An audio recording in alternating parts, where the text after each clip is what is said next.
We are live. Welcome to the True Sky Crew podcast, where we share our cosmic pearls of wisdom.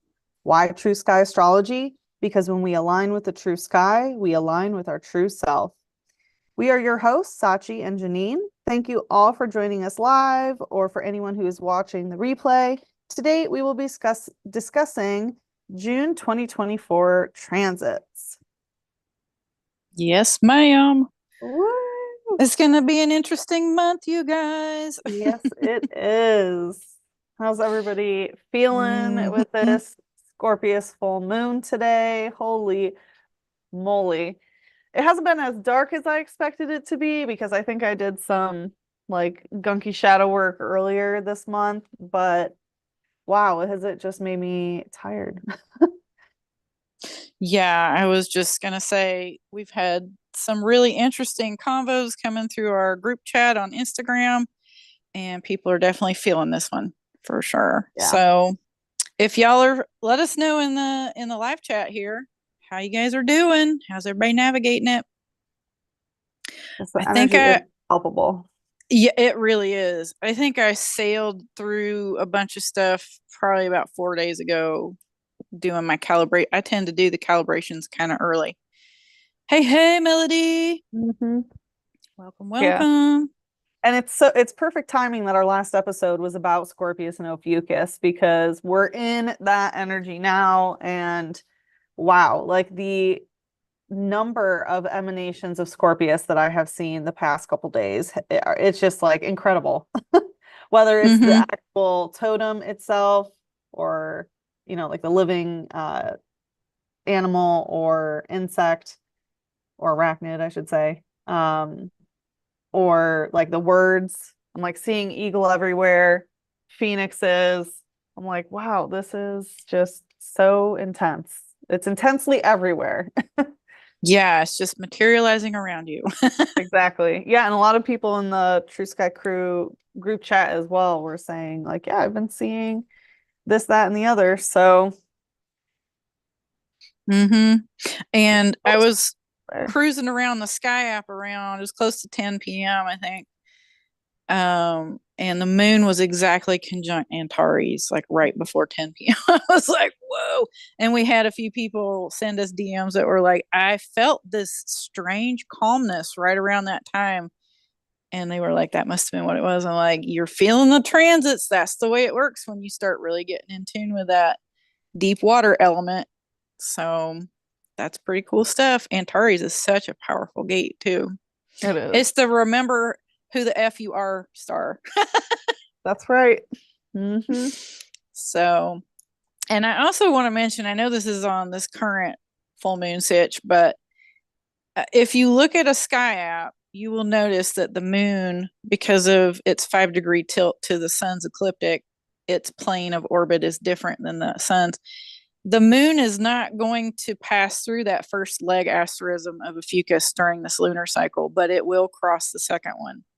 So it's almost like you got to do a little bit of extra work for this full moon because you don't get that Ophiuchus boost after you pass Antares. So just keep that in mind. Do your breath work, do your stretching and your yoga and all your good modalities to help you get through stuff. Because you got to do a little bit of more of the work this time around. Yep.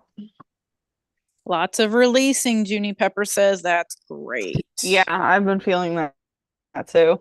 It's just like release, surrender, let go. I'm like, I'm yeah. Somebody is synced up with their moon cycle. Yeah. Yep. Scorpius can definitely bring up some blood stuff. That is for sure. Yeah, lots of breath work. That's great, Melody. That really does help transmute. For sure, down in that deep Scorpio stuff. So it was mostly a Scorpio moon. Like the Ophiuchus influence was minor, I feel like, because of the location of the moon in, 3 dimensions. That's true. Yes. Good All deal. right. So glad to have you So, guys here. Let's yes, thank you so much. let's roll on. And what do you want to talk about first? Planner All update, right. solstice, Yep. meetup stuff. Let us do that. So let's see.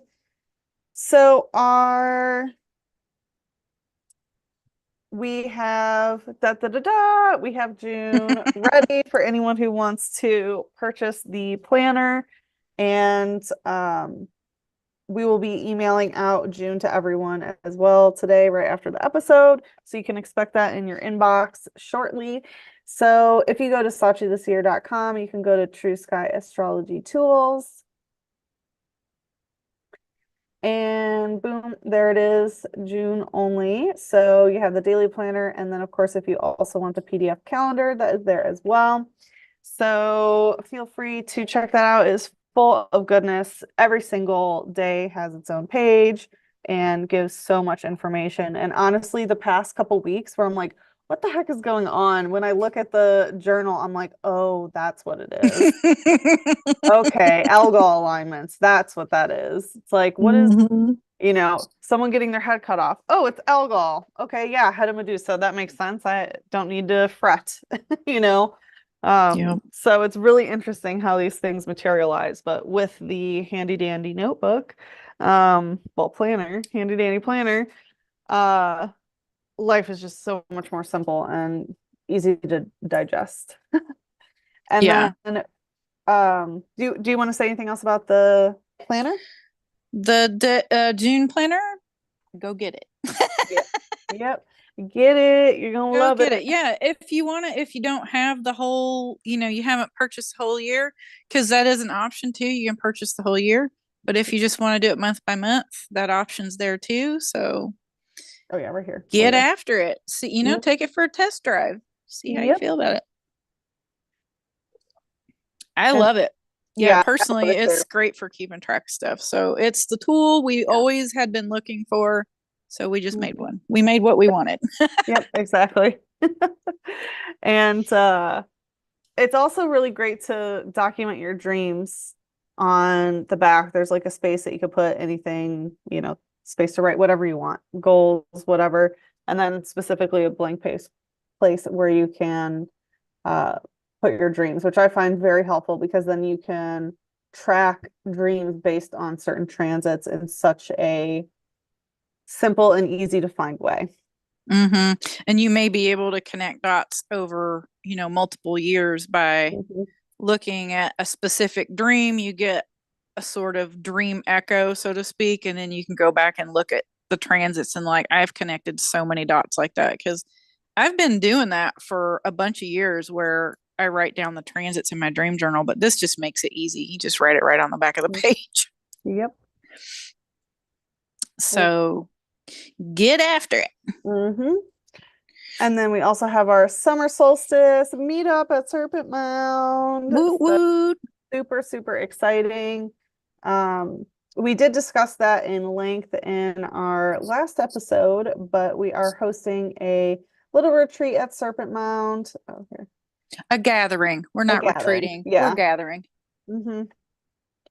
We're gathering and we're going to have lots of fun. It's really cool because we will be there through solstice and the full moon that's in the Ophiuchus Sagittarius void. So there is going to be some power energy. I mean, we're already in a power portal at Serpent Mound. Yeah, Which, and at solstice. Yeah. yeah, at solstice. And even the fact that it's like the full moon in Ophiuchus Sag. So because the Ophiucan energy is the serpent bearer and we're at Serpent Mound, it's like, wow. Mm-hmm. Really, really incredible energy. So if you want to learn more about what we will be doing, you can go on Sachi the Seer at the True Sky Astrology Tools and read a little bit more, but it's going to be 6 days, 5 nights. There's also a 4-day festival at Serpent Mound, and so we will be providing the transportation. You will get a 30-minute chart analysis with Janine and I. We also have someone cooking breakfast for us every day, and we will be doing a farewell dinner. And we'll be doing some group activities and carpools, breath work, stargazing, of course, chatting around the Mm-hmm. and we will also have a goodie bag with a t-shirt and some more other goodies. But if you want to have a t-shirt in your goodie bag, you will have to book by June 10th. So mark that on your calendar if you are coming, because we need to know your shirt size so we can have that created for you and ready in your goodie bag. On top of that, we also are going to be doing a special topic live episode. That says June 23rd. Sorry, it should say June 21st. I need to change that. Or no, June 20th. Jeez. Okay. Even June more. 20th.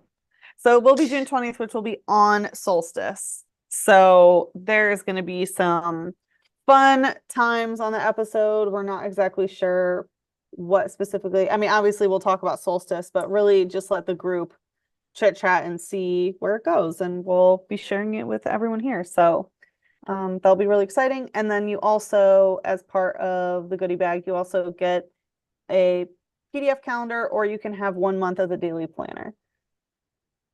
And so and other things. We've got yeah. some other irons in the fire with the goodie bag that we're having some fun with over on our end. So some of them are going to be surprises, but yes. And so the 4-day festival is just jam-packed with music and lectures and speakers and just so much fun stuff, singing bowls and drumming. So it's going to be just full of so many interesting people and so many fun activities. So you can choose to participate in these, or you don't have to. You could stay at the Airbnb that we're at. That is totally up to you. But we're going to be doing lots of fun stuff every single day. And I think there's like a canoeing tour. Like there's some really cool nature presentations too. Like they're going to have somebody, what do they call it when they have like the hawks that come and like, I forget what they call it, but there's somebody that's going to be talking about the trained birds and stuff like that. I think what that's called, falconry. Yes, falconry. Thank you. Yeah, there's going to be somebody who does falconry. I think it's just going to be so cool. Awesome. So yeah, I'm excited for that. I'm sure I'll find some feathers around to read. For sure. So we do have a couple different sleeping options. We have a queen private room and a couple of bunk beds. So if you are interested in that, let us know. Visit the website, grab your spot. If you also want to find a buddy to split like a double bed with, the True Sky Crew group chat is a great place if you've been vibing with someone there and you want to get to know them or meet them in person or meet us in person. If you want to meet the True Sky Crew, that would be a great way to connect with someone in a really fun way. So just gonna be one big slumber party for the whole week. It's gonna be awesome with stargazing and campfires, and I might even camp. Like I bought a new tent. I'm like, I might camp if it doesn't rain. Nice. Yeah. So it's gonna be fun. Yeah, and if you want to camp, you can also reach out to us. And we can have you camp on the Airbnb property too. Yeah, we're going to hold space for a couple options for camping options. So we don't have that listed. If you're interested, you do have to DM us because we need to see what you're bringing for that kind of situation. So no motor homes, not anything like that. Yeah. No RVs. Yeah. Just camping, and you will have use to our bathroom and shower and things like that. And then of course you also, all your meals will be provided. Well, your breakfasts and the farewell dinner will be provided, and you will still get everything else that everyone gets as well.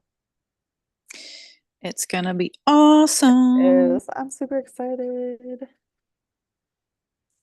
Yes, and there will be more of these. There's some comments in the group chat about I'm definitely in for the next one. There will be more. Don't worry. Yeah, there will be. We will. This is like our love. So we're gonna do plenty of meetups. They're only gonna get cooler. Yes. So Do we? I think we have some listener question for this episode. Yes. Pull that It up. was from our Scorpius Fucus episode. Okay, here we go. All right, so we had a question from Purposely in My Power Inc. 1098. What do you mean when you say feedback loop of trickery? So this specifically was in talking about the snake spirit emanation of Scorpius, which is also, of course, tied to Ophiuchus. So when it comes to trickster spirits and trickery, snake spirit can often appear, and you can ascribe it similar to how fox spirit may be interpreted, or the deity Loki, or even to an extent the Fool card in tarot, where you are tricked basically through like a divine jester. So it's like trickery is meant to put you on a path so that you learn a lesson through trickery.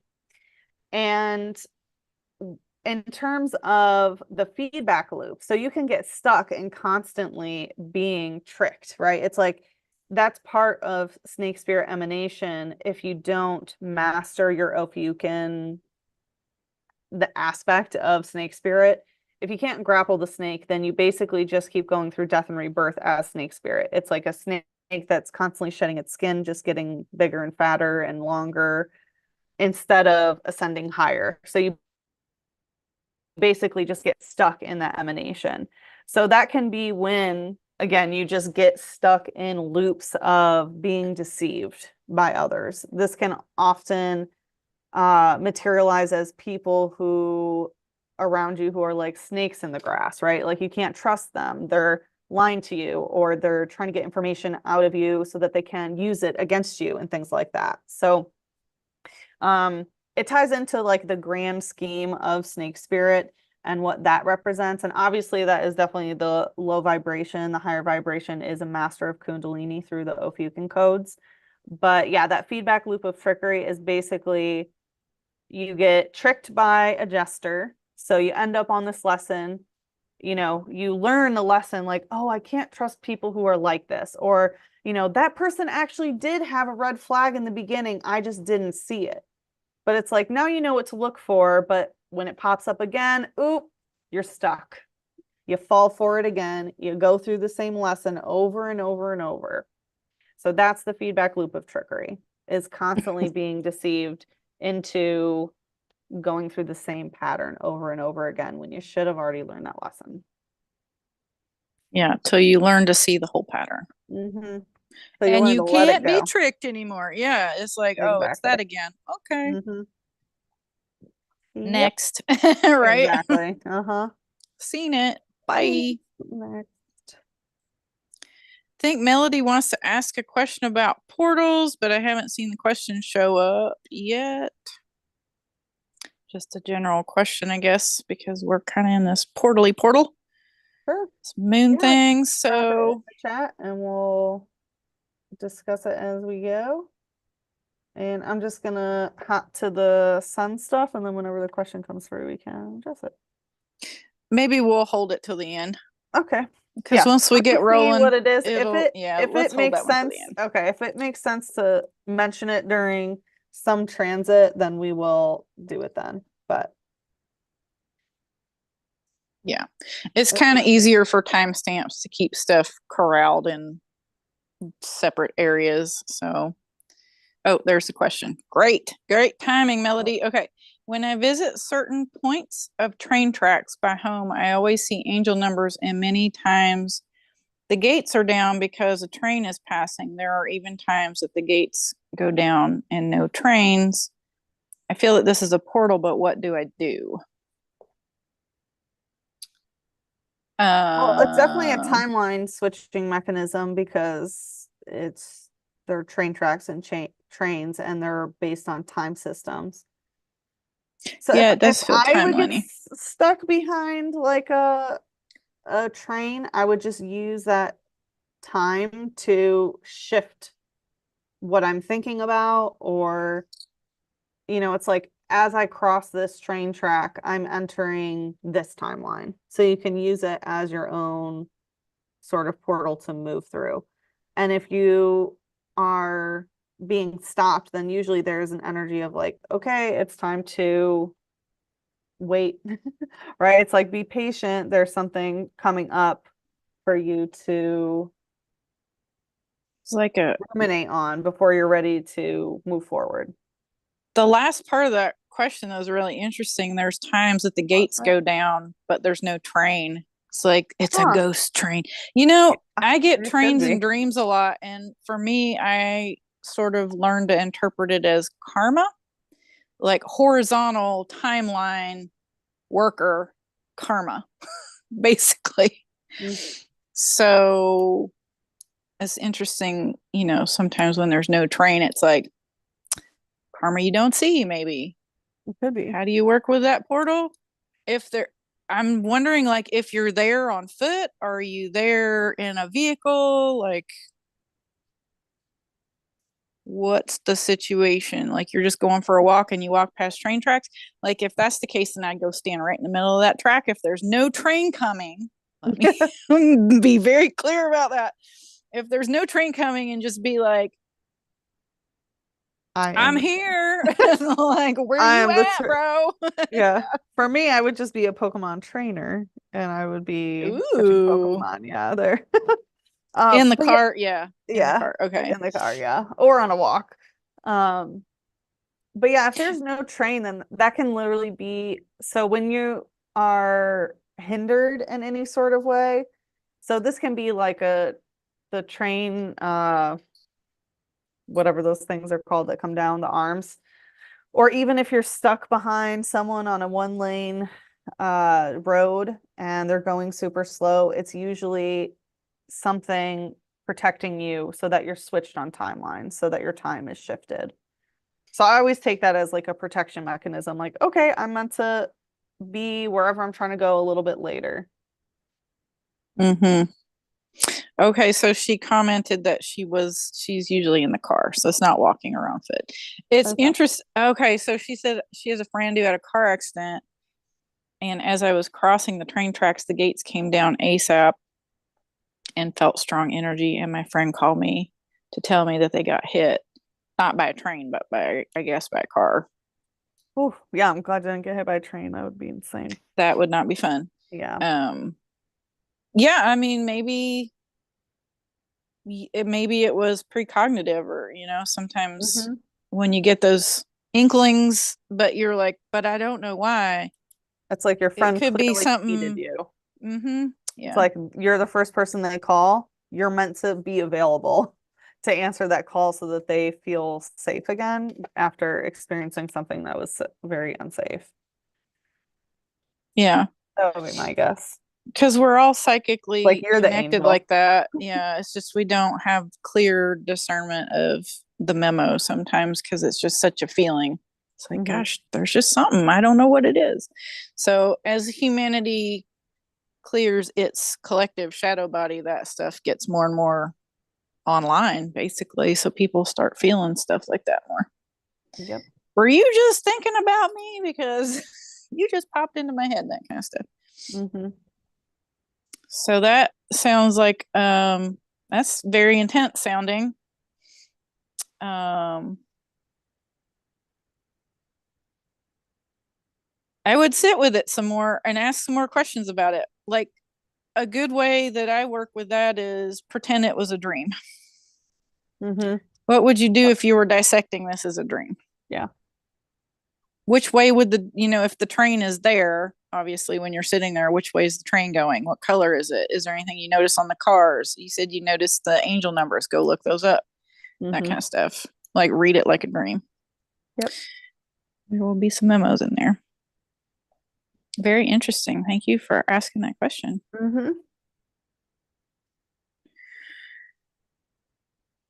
Okie dokie. Are we ready to jump into June? Yes. Well, not physically, but jump into June like it's a pool party, baby. I'm sure it will be. I will be. Mm-hmm. Okie dokie. Let's rock and roll. She's ready. Look at her. She's raring to go with that sky out. Yep. Okay, so at the beginning of June, Sun is in Taurus, moves into the Taurus Gemini void on, is that the 15th? It's hard to read. 15th. Okay, Sorry, I was reading it off my notes. Yes, that's much clearer there. 15th. Thank you. And cruises through the Taurus Gemini void for a few days and then heads into Gemini on the 24th. Look at that. Heading into that Gemini energy. Mm-hmm. So, and then cruises, is in Gemini for the rest of June. Into July, when we get into the super fun Syrian transits. My brain's already in July. Mm-hmm. Yeah. With some of this stuff. So, conjunctions for the sun in June. June 4th, Sun conjunct Venus in Taurus. Yep. June 14th, conjunct Mercury. Just at the edge of Taurus, I think, because that's really close to moving Right into the Taurus between Gemini void, right horns. between the horns. Oh my goodness! Like the Yep, tuning fork. that is, yeah. Mm-hmm. That's going to be some really great energy, and be very mindful of like the music and things that you listen to. Be careful what you say, be careful what you think. Well, let me rephrase it. Make sure you are thinking and saying and hearing uplifting things. Yeah, choose your words. Yes. Choose your words, thoughts. Yeah. choose your music, choose your vibes. I would be listening to frequency music the entire day. I wouldn't even listen to Totally. circles. And not that 440 tune stuff either, like some nice solfeggio frequency, natural harmonic tone. Mm-hmm. The 440 stuff is a little dissonant. So yeah, I see this as like cymatics tuning water, that kind of, I know this is an earth element, but still I can see the cymatics. Okay, I can reframe that. The sound moving sand on a vibration plate, Mm-hmm. because sand is earth, like making all those cool shapes. Mm-hmm. So yeah, with Mercury there is some definite tuning going on. That's amazing. I love that. Like you could speak into existence your material reality very easily on that day. Oh yeah, soul aligned. Get soul aligned and bring it on through. Mm-hmm. That would be a great day to sing. Like just, Mm-hmm. go sit out in the yard because Taurus, or go to the park, like wherever, or go out, to a state park or wherever you like to be. Go sit there and just hum a tune. Literally, like feel into your body and just let the music move you, basically. It's going to be amazing. Yes. So I think I'm gonna go through the fixed star alignments a little quicker Okay. than I have been, because there's a lot of fixed star alignments. There's a lot of the planets moving through Orion alignments. So those are we're just gonna kind of lump some of those together.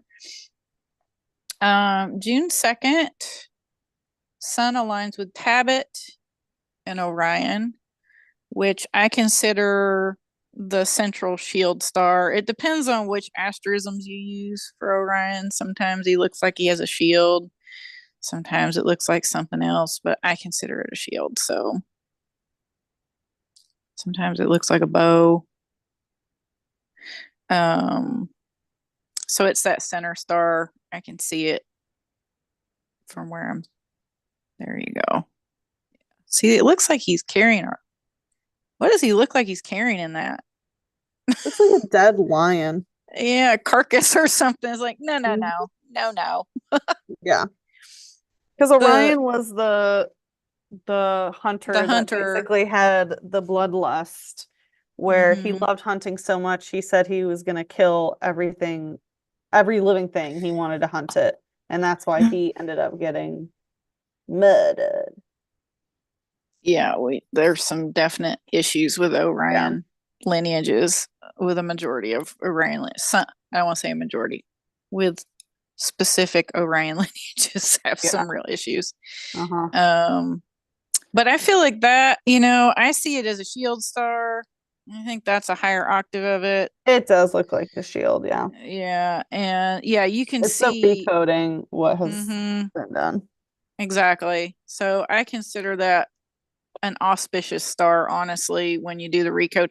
It could mean people have to move through some of that predator prey archetype to become a shield, right? They become a protector versus the bloodlusty stuff. That might be some of the stuff they have to recode.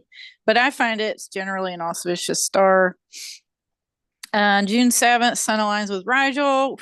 That's one of the that's in my top 5 of really tough stars. So yeah, that one's probably like number 2 besides Thuban, honestly. So Rigel's a tough nugget over in one of the he's one of the legs of Orion.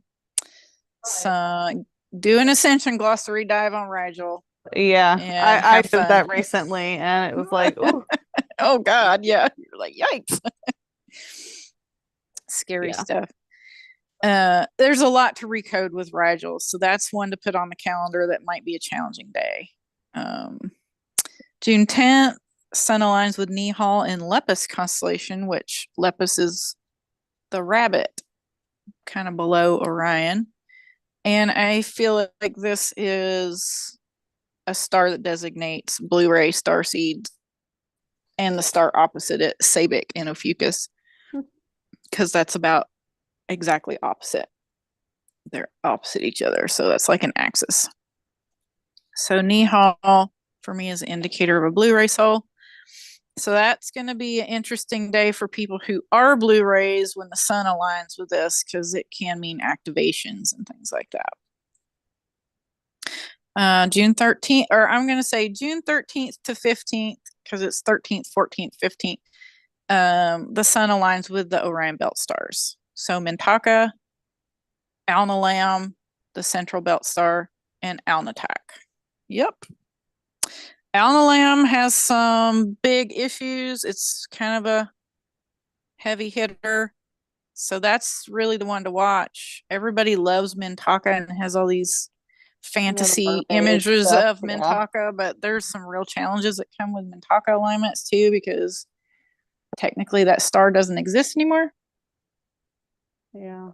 And the whole mermaid lineage thing, like, you gotta navigate that so carefully, because there's some weirdness. But yeah, there's a lot to recode with Mintaka. It's not all mermaids and dolphins and rainbows. It can be some hard work too.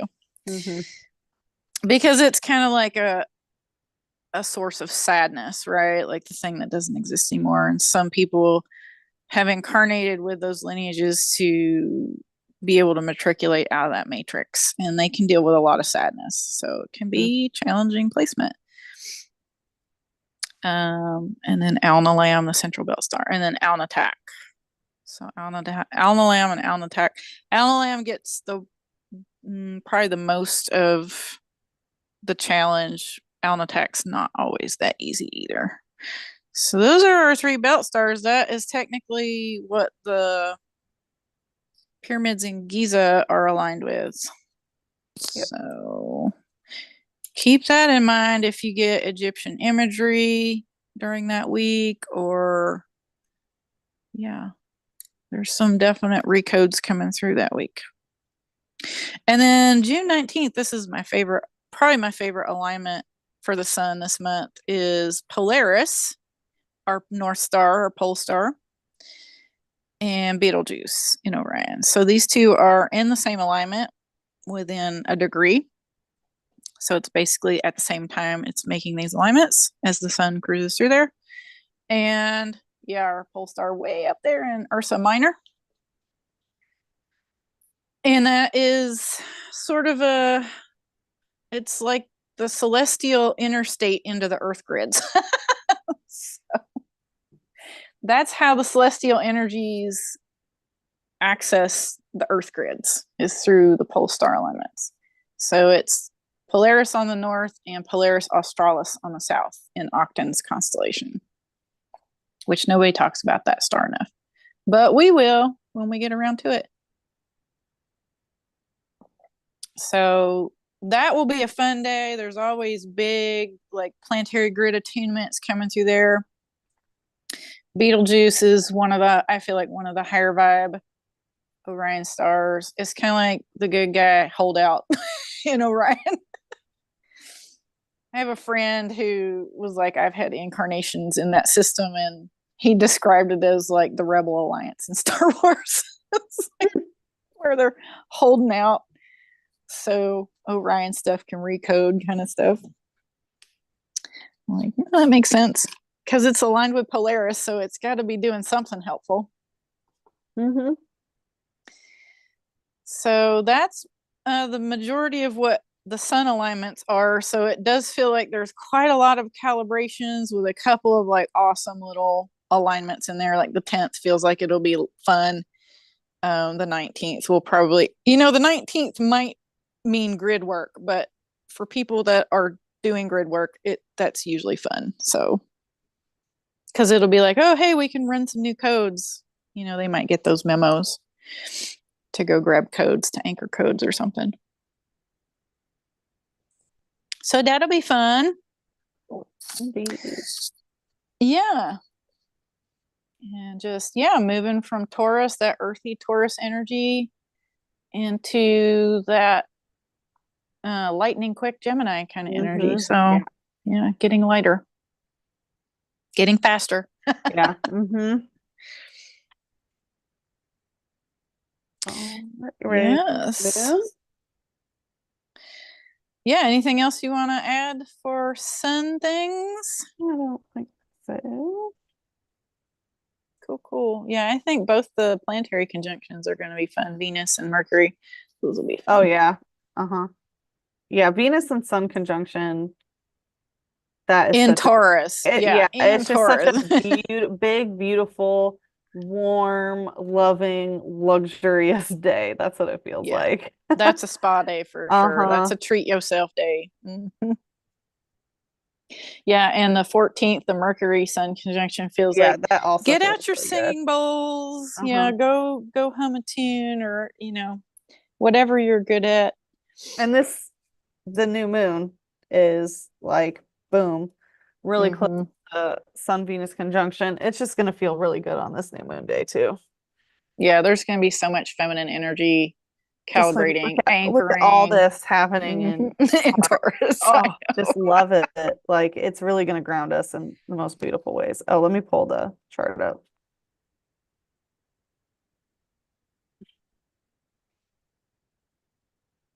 Here we go. Yeah, so new moon on June 6th, 8:37 a.m. So it's morning new moon, not like you would see it anyway. It's a new moon. Look at all these conjunctions. Conjunct Uranus, conjunct Venus, conjunct Jupiter. The Jupiter one does feel like it's doing some recoding, like that serpent priestess stuff. You might have to work through some stuff, clear some curses and all that, victim program stuff to step back into your magic, but it's available. Jupiter is great at assisting you in reintegrating that stuff. Like, let's expand into that magical aspect of those female Kundalini masters, right? Mm-hmm. Stop running all that victim programming by just cancel, clear, delete. Like, I'm not running that shit. Get out of my energy. Like, clear that stuff. Sextile Saturn and Aquarius, that's, I feel like, a supportive aspect. It's like it meets you halfway. It's like, here's the opportunity. Okay, take it, right? Take it and run. Take the ball and run. So definitely can do some recoding at Anka and Phoenix. Yes. Clear some karma. Especially if you're doing all the Scorpius stuff right now. As a sister sign of Scorpius, Taurus, like having that Phoenix aspect involved is just like screaming alchemy. Yeah, like let's turn on that light body. Saturn's like, let's turn that lead into rainbow diamond prisms. Shine that light all over the place. It's going to be amazing. Yeah. So, and this is setting the tone for the whole lunar cycle. So it's going to be a process that takes the whole lunar cycle, or moves with us through the whole lunar cycle, I should say. So it's not, you will get a pop of it at the new moon, but you know, each quarter moon will sort of, you'll move through a new phase of it in a different way. So like new moon, first quarter, full moon, last quarter, you'll feel different nuances of this overtone. So semi-sextile North Node in Pisces at Alpharats. Oh my gosh, yes, that's amazing. Semi-sextiles aren't quite as easy as sextiles. They're a little more strained, but it's still North Node at Alpharats. Yeah, they require energy input, whereas sextiles don't. It like sextiles are just sort of an automatic integration, automatic collaboration, I should say. Whereas semi-sextile, you have to put energy in order to get what you want out of it. Yeah, I feel like you do have to do a little work with a sextile, but it will literally show up and slap you in the face and be like, here's the opportunity. Go. Yeah, it's there. Yeah, it just happens. You don't have to seek it. Right. In the semi-sextile, you do have to kind of connect dots to go, oh yeah, that's actually an opportunity there. And at Alpharats, that is the star that is shared between Andromeda and Pegasus constellation. So for me, that translates as like galactic template upgrades. So North Nodes like get in there and change your galactic templates. Like the energy is available to do that thing. Because you know, the conjunction to Uranus, Venus, and Jupiter is like, let's shift the feminine. Let's make it change. Oh my gosh, that's amazing. So definitely opportunities to do template recoding at a very high dimensional level. And that's kind of a life path. It's, you know, nodes are called dragon nodes. So it's like, get out of the lunar matrix, get on your dragon, start traveling the universe. That kind of stuff. In conjunct South Node in Virgo at Aldebaran Draco. See, there's the dragon again, right? In conjuncts are, they're challenging. It's like half of a yod. So yeah, I always read like in conjuncts as, especially with something like a specific time point like this, where it becomes more prominent later. So it like comes up and you know, like, okay, this is something that's gonna keep increasing in my life until it reaches its peak, basically. So it's on an upward trajectory within conjunct. Yeah, but it can be like you don't even know that's an opportunity. You don't even know that that's there to work on, right? Like the in conjunct can be like, more I don't even see over it. time. Yeah. So with the South Node at that Draco star, I feel like this Draco star is that one. It's the portal star in the middle of his body. So it's kind of like there's some past life stuff that is actually an opportunity in Virgo. It's probably like angelic dragon templates to go in and recover some of those, reintegrate those. It's hanging out in a past life situation somewhere. I was like, and it's an opportunity if you can look at it that way. So the interesting thing is there is a yod, and the South Node is the apex of it. Ooh. Yeah. Oh, with Saturn and the moon, holy schmoly. Yeah, I know, Saturn moon matrix stuff. So it's like, yes, it is. There is an opportunity. It does karmic. Feel like it's past life karma clearing. Yeah. But you can level that shit up if you know how to work your alchemy. So have a chat with Saturn and ask for your files. What's this dragon file over here? Let me see this one, please. Let me get those pages. Let me get a copy of those pages. Yep. So yeah, Saturn on one end of the sextile of that yod and the sun and moon on the other side. That's how powerful it is. So that yod energy is going to be moving with us all month for that lunar cycle. So you got all month. God's going to be there with his finger all month going, hey, there's a dragon over here. Go integrate this dragon. And if you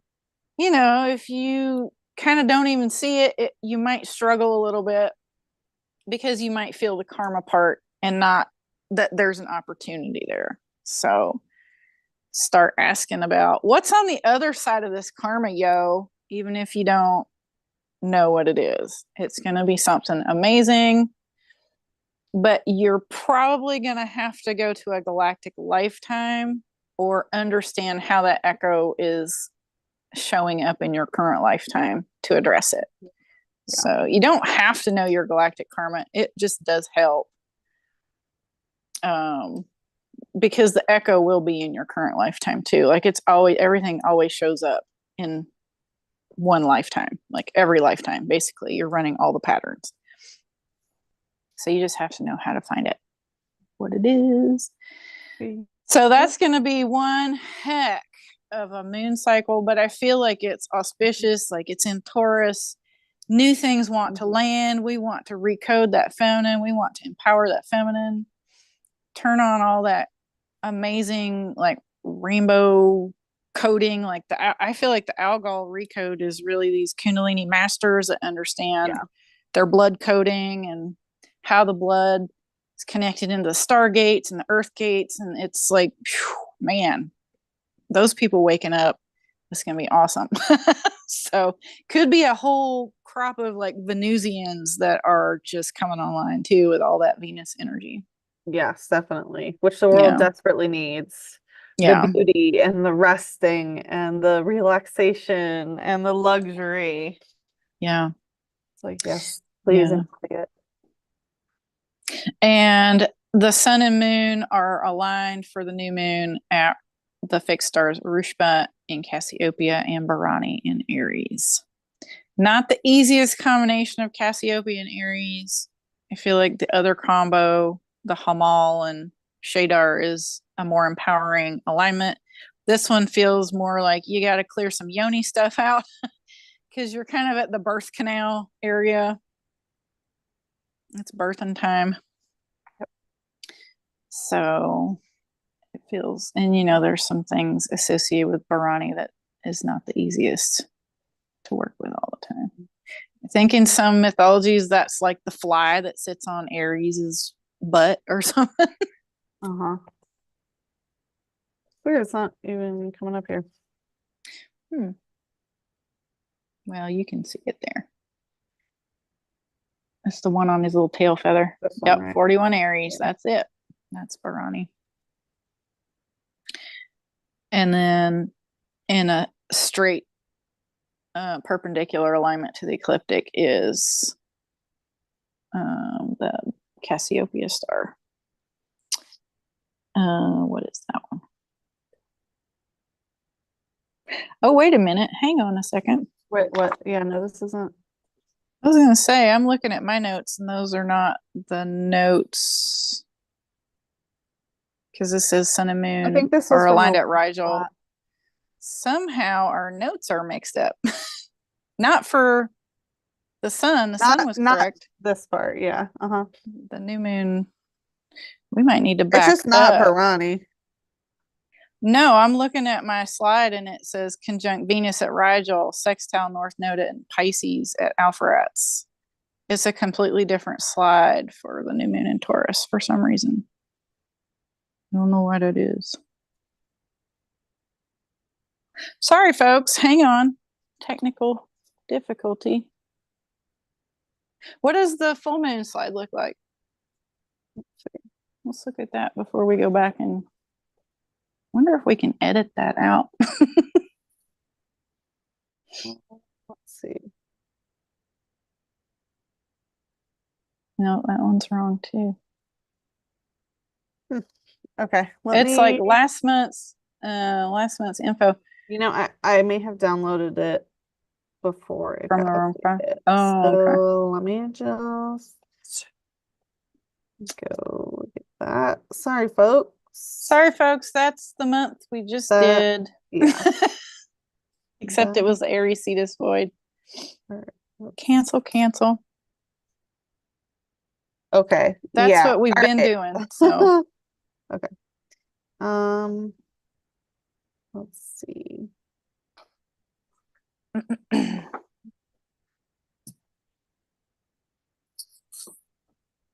Okay. No. Sing you guys some elevator music while we wait.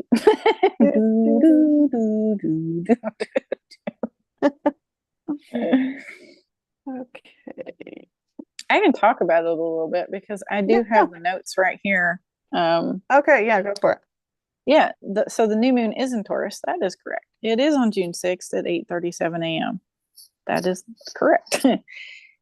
The aspects conjunct this is the one that is like exactly conjunct Venus, I think. Is that right? Yeah, that's the one. Yeah, this one's wild too, though.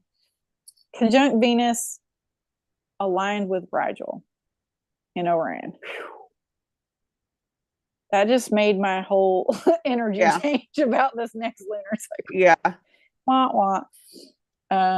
Sextile North Node in Pisces at Alpharats. So that's the same because the North Node doesn't move very fast. So it is still opportunities to do recodes to galactic templates.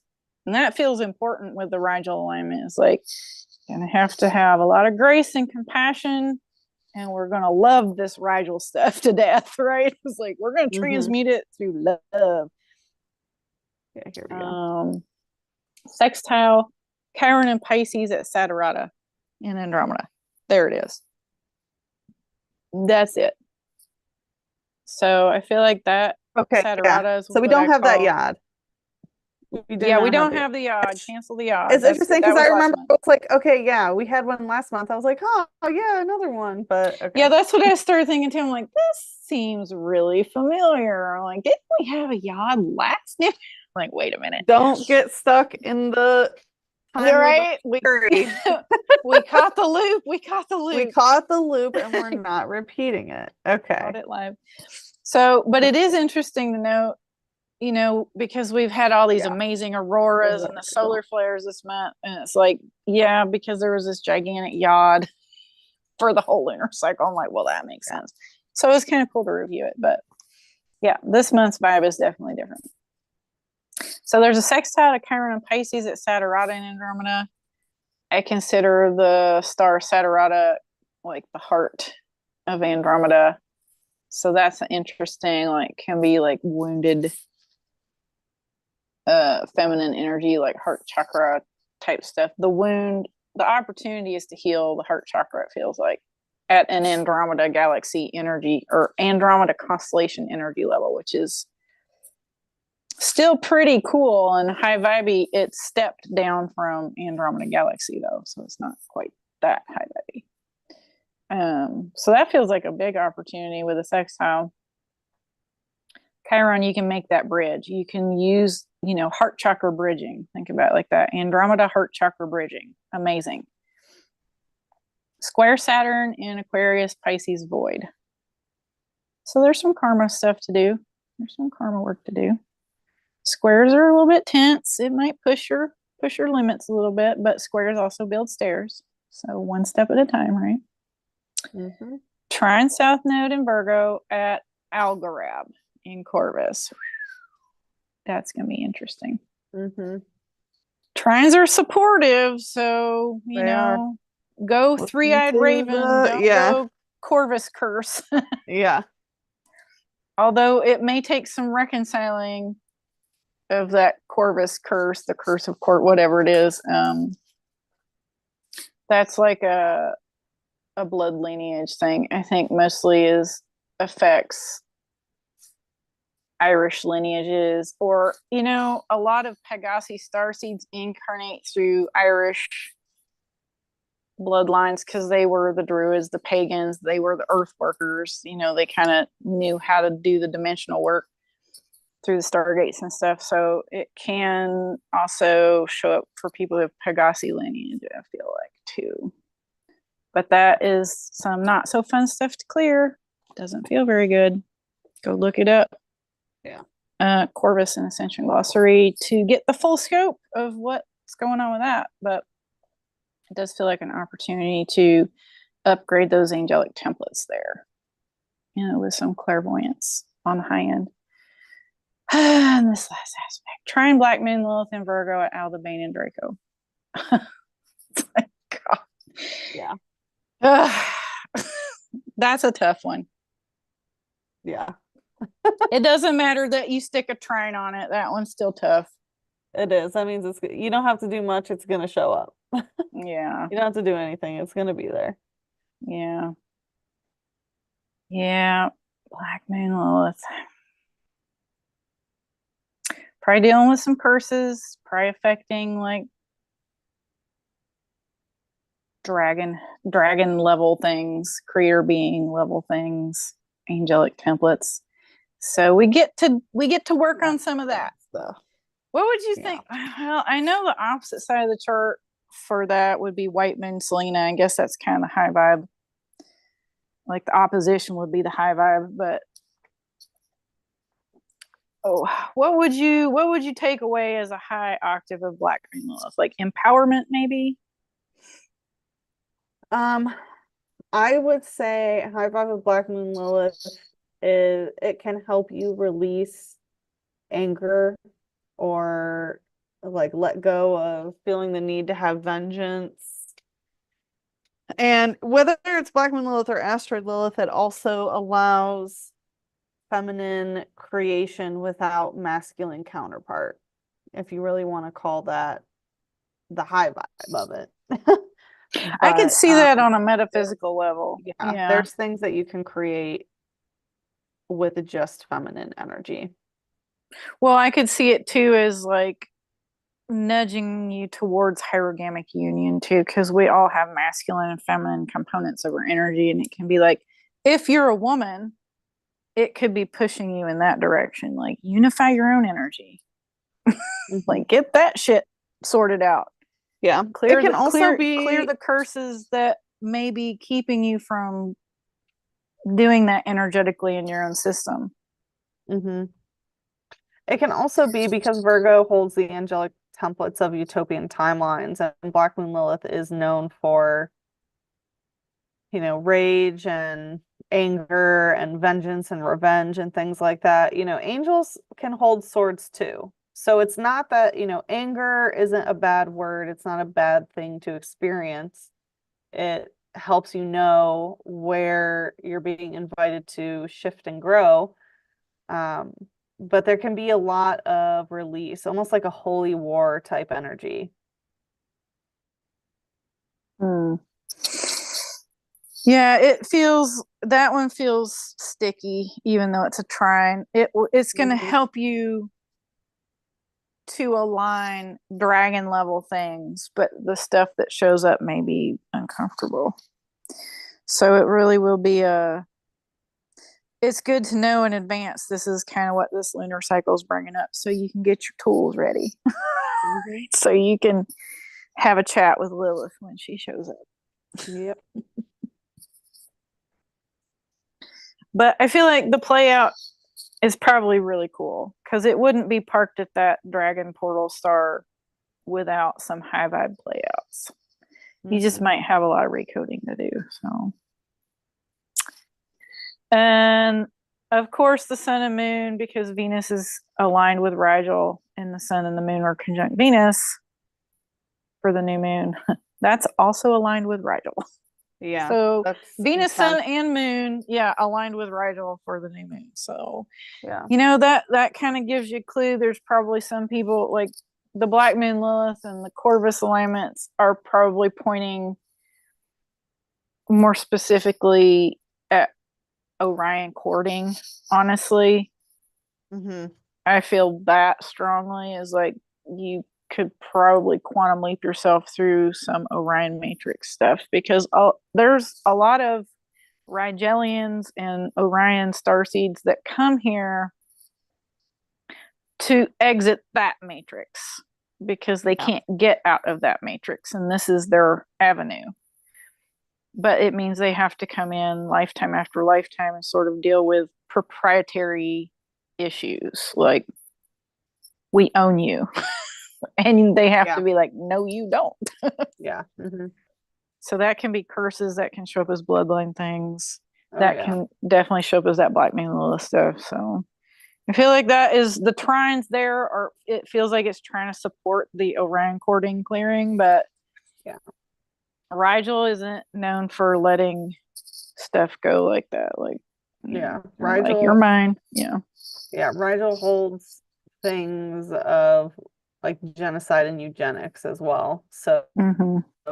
it has some really nasty coding when it comes to how it's played out in humanity. So Yeah. hopefully this new moon will help clear that.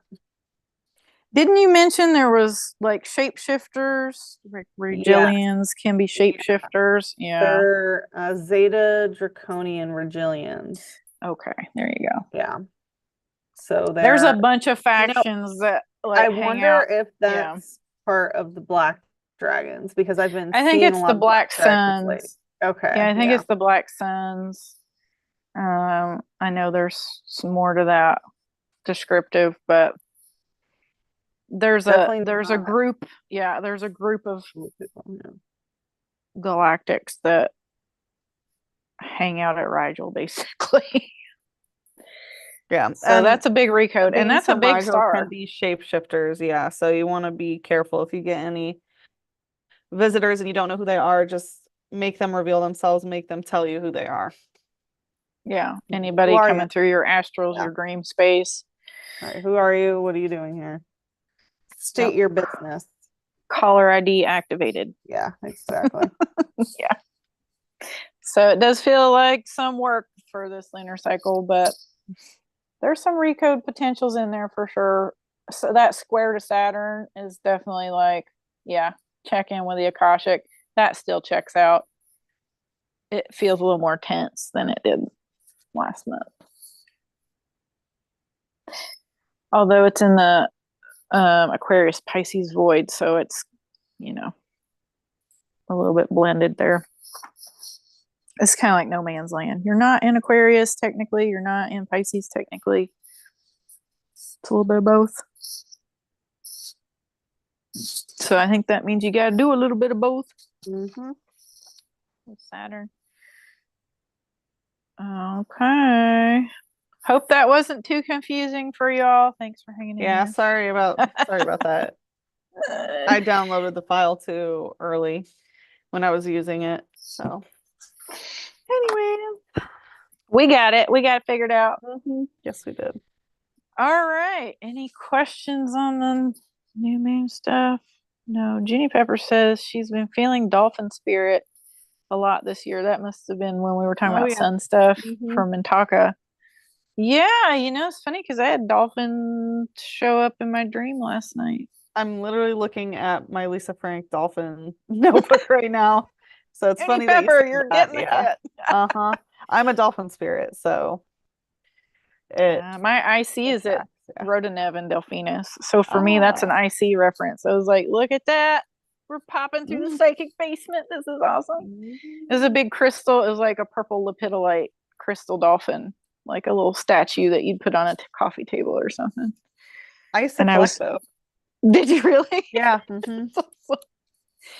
I do have quite a get crystal them like collection. every time I'd go to Florida. Oh, specifically dolphins. Oh, okay. Yeah, my whole room was dolphin when I was younger. Oh my God, that's so cute. Yeah. Are you sure? Do you have Mintaka alignments? I do not have an alignment specifically, but I think I'm like 3 or 4 degrees. Maybe you have an opposition on the other side. Maybe there's an opposition. Could be. Yeah, it's like a secret dolphin spot. Okay. All right, you ready for the full moon? Let's take a look at it. I'm going to compare notes before we. I downloaded the other one. Sun, Taurus, Gemini, Polaris. Yes, this is correct. Okay, yeah, look at that. Yay. Full moon, significant fixed star alignments, Polaris Australis. And this will be the full moon that we are together. Yeah, that's gonna, you know what? It's even more significant because if the moon is at Polaris Australis, guess where the sun is? At Polaris. I mean, we're having the meetup during the Polarian alignment. And it just blows my mind that it's like kind of a big deal. And it's like, yeah, we were like, ha ha ha, we're gonna go do some grid work. And then you look at the charts, you're like, yep. You bet we are. Yeah. So, grid workers, come on with yourself. Yep. Let's do this thing. Okay, so this is the full strawberry moon in June in the Ophiuchus Sag void, and it's basically in Sag. Like, it is just such on the cusp of Sag. I mean, the Ophiuchus Sag void isn't that big anyway, but it's really it's like just a hint, a whisper of Ophiuchus in this blend. So it will be on Friday, June 21st at 9:06 p.m. while we are at Serpent Mound having a bonfire and looking at the stars. It's going to be amazing. The aspects: opposite Sun in Taurus, Gemini void, align with Polaris, and technically also Betelgeuse because they're in the same alignment. Opposite Venus in Gemini. So that's like 4.5 degree orb to an exact opposition at Epsilon Monoceros. So Venus is going to be hanging out with the unicorns, which is, that's right, girl. We've got all kinds of Venus energy in our chart. We are going to be doing some timeline jumping. Yes, we are. Opposite Mercury in Gemini, around 8.5 degree orb from an exact opposition at Alhina in Gemini. That's one of the foot stars in Gemini. Square Neptune in Pisces at Sheet. Holy shit. So that feels, squares are a little bit tense, but they build stairs. It feels like there's definitely some consciousness work to do, some galactic template things going on. That's going to be really interesting. We were also talking about having what were we talking about? A lotus tea ceremony. Oh, I was like, there's your Neptune and Pisces. Yep. That is true. Yep. And we might that'll be fun. Some, alchemy work, maybe some dancing around the fire, and I've got a drum. I can bring the drum. Yeah, we'll do fun rituals. We're gonna help the planet jump some timelines. Yes, we are. There will be a semi-sextile to Pluto retrograde in the Sag Cap void. It's been there for a long time, been there all year so far, most of last year, and aligned with Alberio in Cygnus and Altair in Aquila. So this is definitely an astral travel kind of location. Doing some recodes to help stabilize astral traveling, clear out remote viewing, like negative remote viewing, that kind of stuff. Probably negative remote timeline viewing too, I would say. That would be the biggest jump I can see with this, is like the planet gets cloaked from this kind of stuff. Like, you can't see that anymore. You know how it might have been 2012, I don't know when it was, but when all these precognitive people were remote viewing stuff, and they were like, we can't see past 2012, we can't see anything past. It's going to be that kind of thing where it's like, if your intent is not pure of heart, basically, it's like, you just will not be able to see the timelines. Like, your access will be denied. Yep. So, and that's mostly for the factions that drop in to check on the timeline to manipulate it from a different time, space, location, or dimension. Like, bye-bye.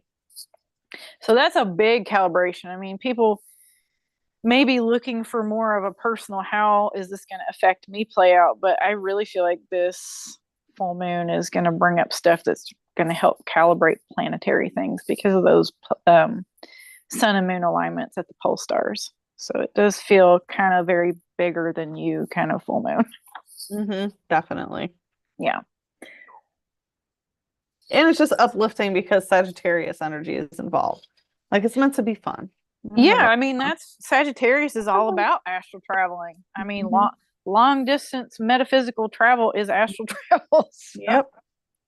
Calibrate that astral travel, baby. And yeah, it can, I guess, like, more personal play out might be like clearing out limiting beliefs. What else, Sachi? Like, that's usually my go-to for Sagittarius stuff. Yeah, we have so many pages on the new moon and the full moon stuff. It's all in the planner if y'all want to see it. can get the planner. Go get the planner. Yeah. There's a lot of really good stuff in there. Yeah, with the Sagittarius energy, it can be more philosophical thought forms. For sure. Beliefs, limiting beliefs. How you program your perception. Basically, your perspective and your perception and the programs that run to determine what that is. Yeah. Definitely how far can your imagination go before you hit a wall, basically? Expand your what mind. do you think is possible? Yeah. Where do you think you are? Like, what's the big picture here? What's going on here? Are there, because this is a full moon, are there emotions that are limiting your big picture access? That kind of stuff. I can see on a personal level that it's kind of one of those real intangible signs because it's mutable fire. So it can be, you can't, no. You can't touch it. Yeah, they're just concepts. So concept review, and emotions can keep you in conceptual loops. So it might be the thing for some folks is like time to take a good hard look at those belief systems, that kind of thing. Yeah, just ask what the truth is. Does it help you? Right. Does it help you get to where you want to go, or does it limit you to where you want to go? Yeah, is it keeping you in a box? Ask what the truth with a capital T is. There's a really good practice. I couldn't tell you where I read it. I read it in a book somewhere, but it was called Spiritual Eggs. And basically anything that comes up for you that you're like, oh yeah, this is the thing, you ask, is this true? And you keep saying that until you get to something that is a fundamental truth, because what that will teach you is like how much you think is true that is not really true. And that can be really fun, but also very eye-opening, because you're like, oh man, did I go through some layers of things that I thought were true that absolutely was not true? How do you know that's true? You go into all those sort of interesting thought form conceptual things. So that will be a fun one. Play with it, because that Sagittarius energy does like to play. It is Jupiterian. And come play with us. Come play with us. I guess we're gonna have so much fun with the solstice and this full moon. Yeah. Let's go jump some timelines together. That's right. Cool. Okay. All right. Mercury. Let's see what Mercury's doing. Mercury's doing a lot. Mercury. Yeah. My goodness. I ran out of room and had to abbreviate stuff on this page. All right, let's start with Mercury at the beginning of June. Starts out in Taurus. Moves into the Taurus Gemini void on June 14th.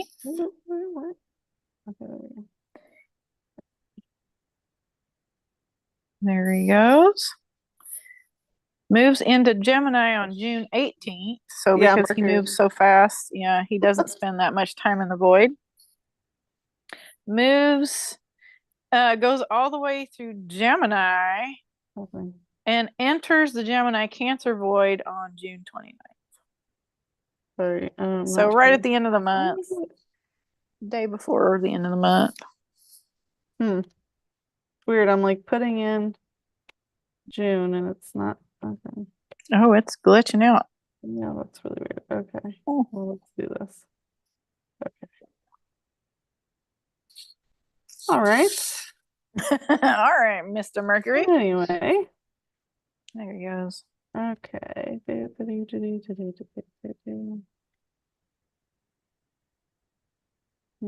we go. Yeah, so he's just at just entering the Gemini Cancer void on the 29th of June. So that means Mercury is the first planet this year to make a Sirian alignment. So that'll be fun. We'll get to that, but there will be serious energy coming in June through Mercury, which, rules Gemini. So I feel like that is quite on point. Yes, indeed. Okay, so quickly, conjunctions. Mercury conjunct Jupiter on June 4th. So that's early in the month. That feels exciting.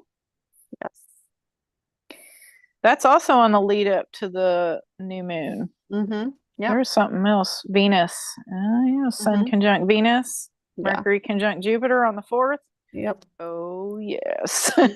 That's going to be amazing. That's a power day. Asterisk. The 4th. Definitely a power day. Okay. And obviously the 6th is definitely going to be a power day. Yeah. Okay. So that's June 14th, Sun and Mercury are conjunct. Which we talked about. That will be fun as well. Yes. Yes. June 17th, Mercury conjunct Venus. That's kind of like Uranus in a nutshell, is Venus and Mercury having a baby together. So I feel like that is going to be very somatic. It's like a giant tuning fork day. Again, there. Like your body just might hum. That could be fun. Yes. And that will be in Gemini. That's on the 17th. So that's while Mercury is still in Gemini. Venus conjunct Mercury in Gemini. Yeah, that's going to be fun. Get those twins on. Yep. All right. Significant fixed star alignments for Mercury. June 1st, Algol. Yeah. I feel like there will be some significant recoding work here to do, because Mercury can have some challenging distortions to recode through, and so can Algol. So for people that have issues with both of those kinds of things, that might be a challenging day. But remember, it's to turn on the clairvoyance, like clear the blood codes, do the Kundalini Kriyas, all that thing, to activate the clairvoyance, to clear out the distortions. So that's going to be a nugget there. If your clairvoyance is activated, though, it could be a very interesting day. That you could be able to maybe assist people doing that kind of healing work. That would be an interesting play out. June 3rd, Mercury aligned with the Pleiades. Oh yeah, baby. Always fun. June 8th, Mercury aligns with Royal Star Royal Star Aldebaran in Taurus. That's such a power portal. Yeah. If there's distortions, you're gonna know it, and if you're in alignment, you're gonna know it. Yep. I consider that like the hierogamic union portal, because the Magdalene lineages can incarnate through that Stargate, and so can the Michaels, like the Christ lineages can. So that is such a power portal. And Mercury there's like, if you're running distortions like Phothian stuff or just genetic digressed stuff with that Mercury archetype, like, you will know it. Yeah. It's definitely throat chakra and third eye chakra royal DNA upgrades for sure. Yeah, there's a good potential for that for sure with Mercury. Your clairvoyance could get a boost if you're doing the work. And if you're not, you will just feel the drag on your system, I think. June 11th, Mercury will align with Rigel. I think that's probably even more challenging than that Aldebaran star, because that just feels like a straight up recode. Yeah. That one feels tough. June 13th and 14th, so like a 2-day window, Mercury transits the 3 Orion belt stars, Mintaka, Alnilam, and Alnilac. Alnitak, I think he does, I can't remember which one he does, but there's 2 of them that happen on one day in a 24-hour period, and then there's one that he transits on another day. And I can't remember if it was Mintaka, Alnilam together or Alnilam, Alnitak together. But it's in the daily planner, so go get the daily planner and you can see what day it happens on. Info's in there. That'll be a powerful window. Some big recoding coming through there too. June 16th, Polaris in Ursa Minor and Betelgeuse in Orion. That aligns this Earth grid inroad. That's going to be, there's just so many powerful alignments with this month. And then we move into the Gemini area alignments. So June 24th, Mercury aligns with Sirius. Oh my goodness. Like, I'm excited to see what happens there. Me too. And on the same day, but at a different time, aligns also with Canopus in Carina constellation. Now, I have to say, nobody talks enough about Canopus. Canopus is just about as bright as Sirius in the sky. And in a chart, they sit less than 1 degree apart. So it's like these two huge stars. I mean, maybe that's where Gemini gets the twin imagery. Maybe it's because those two stars are sitting right there. I don't know, but I've never read anything that would confirm that. But I think there's more to Canopus than people talk about. So there's definitely a rabbit hole with Canopus. So go look in a sky app. Go, check out where Canopus is. Obviously, it's right around. It's not in Canis Major. It's above the ecliptic. Yeah. So she's got it pulled up there. But as an alignment, or is it below the ecliptic? It's below the ecliptic. I can't tell where the ecliptic is. Okay, it's below. Yeah, it's the yellow line is the ecliptic. Yeah. Sorry, looking at my notes. And Canis Major and Minor are both below the ecliptic too. So I was thinking of Auguria. Auguria is above the ecliptic. That's a different star though. Or a different constellation. But what was I saying? Now I'm all over the place. Yeah, 2 really big stars. I think there's more to the mythology with those 2 than meets the eye, and I think we have a rabbit hole we need to look at when we do fixed star stuff for those 2. A Lepus hole. So that'll be fun. June 27th, Mercury aligns with Castor, one of the head stars in Gemini, and then on the 28th aligns with Pollux, the other head star. So 27th, 28th, Mercury's aligning with the Gemini head stars of the twins. And then kind of starts actually heading out into the Gemini Cancer void. So he will make it all the way through Gemini in June. Busy guy. Yep. When's his next retrograde? Do you know? I haven't looked it up. But I was just thinking about that with it's gotta be soon. July? Is it in July? Oh, I wonder if in July he retrogrades. Well, we'll have to see. I think it is July. I wonder if he'll be. I think it might be August actually, but okay. Without looking, I don't want to say. I was going to say, if he's retrograde for the Syrian alignment stuff, that would be really interesting. He retrogrades through Leo sextans. He's through sextans. I think that is, let me double check. Let's Google it.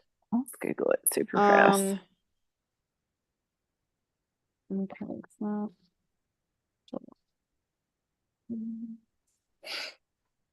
Yeah, August 5th to August 27th. Okay, yeah. So some of the world will still be having the heliacal rising stuff while he goes into retrograde. It's like the tail end of the heliacal rising stuff, heliacal rising of Sirius. But that starts way earlier than people think. We'll have I think that was our first episode last year was heliacal rising it's been almost a year. Yeah, it'll be a year when we get back to that shenanigans. We'll talk about it again, by golly. Yes, we will. But okay, good to know.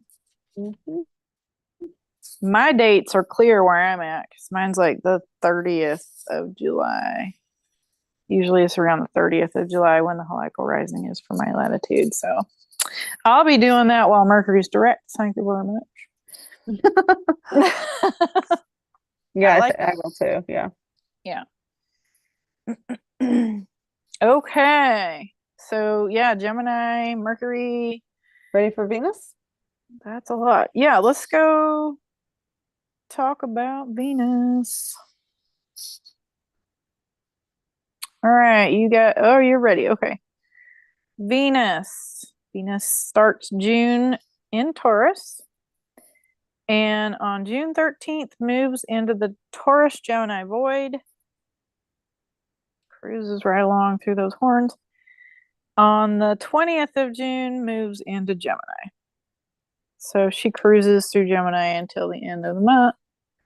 She will also be making a Sirian alignment, so 2 planets making a Sirian alignment in June. Starting to filter that energy in. Mm-hmm.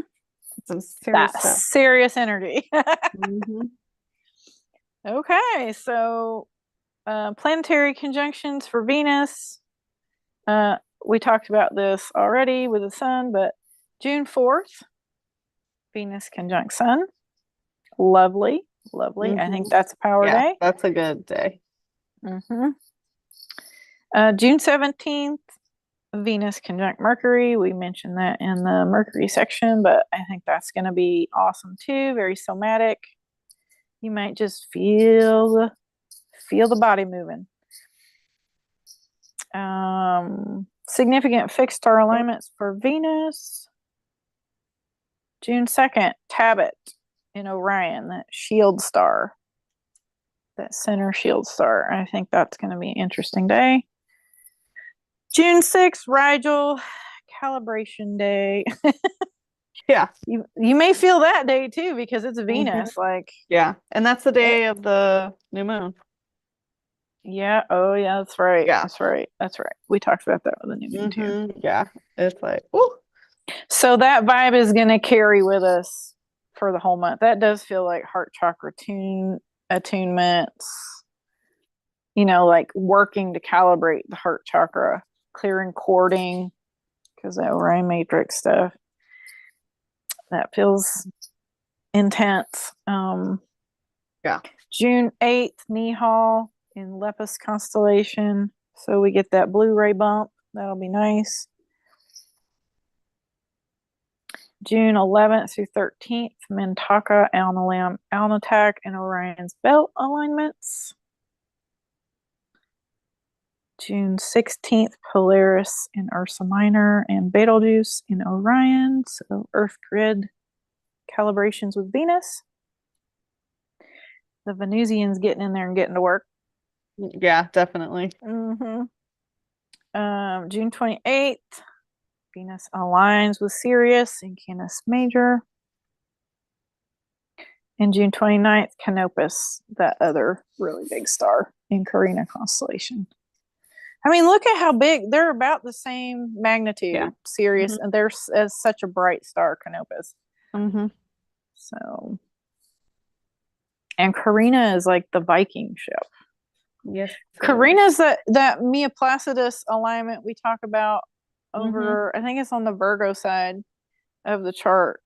That is also in this constellation. So that tells you how big it is. If there is an alignment in Gemini with one of these stars, Canopus, Mia Placidus is aligned completely on like almost the other side of the chart through Virgo. It's wild.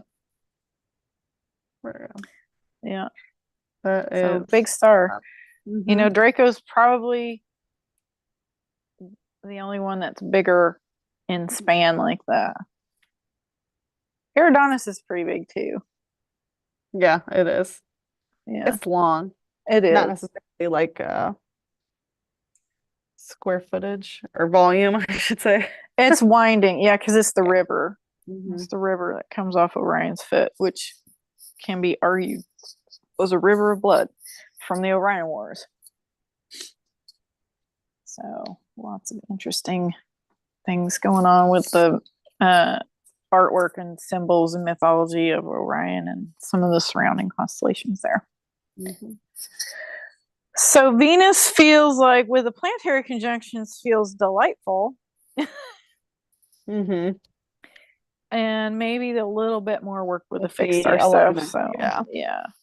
But I think mostly with Venus, we're going to be feeling that Rigel vibe most of the month. So it's really be in observer mode, and I think discern what's your feels and what's not. Like you can start to tell the difference between when stuff is inserting itself and what's really yours. And I think it's going to be a big lesson in that.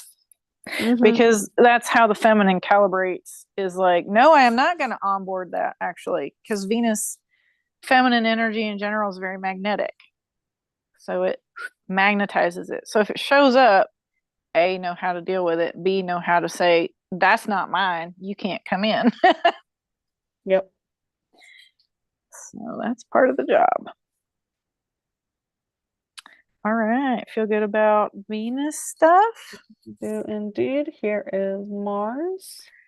All right, let's take a look at Mars. Mars is still hanging out in Pisces. Yeah. He's over there just cruising through the fishes, looking at the underwater scenery. Taking care of the ass end of things. Yeah, right.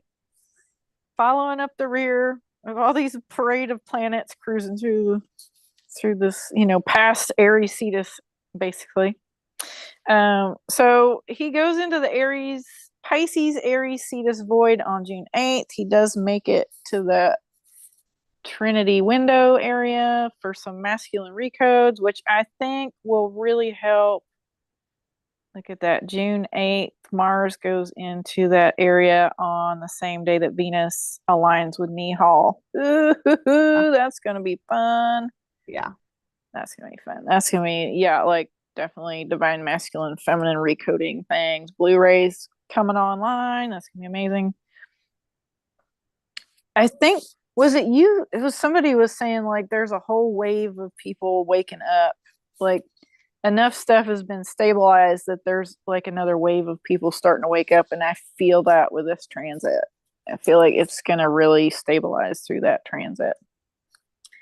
It's already starting. That had that conversation, but I do agree. Yeah. It's like there was a 7-year cycle from 2017, because that's when I got hardcore woke up. And so there's a 7-year cycle completing, some level is stabilized, and there's another 7-year cycle that's getting ready to activate. So it can be 7-year cycles, 10-year cycles, and I think there's another period, but it depends on what you're working on. And kind of like the cicadas that are coming up this year. But it's like but it's higher selves activating. Yeah. Your higher self was a cicada. Let's go make some noise. Yeah, exactly.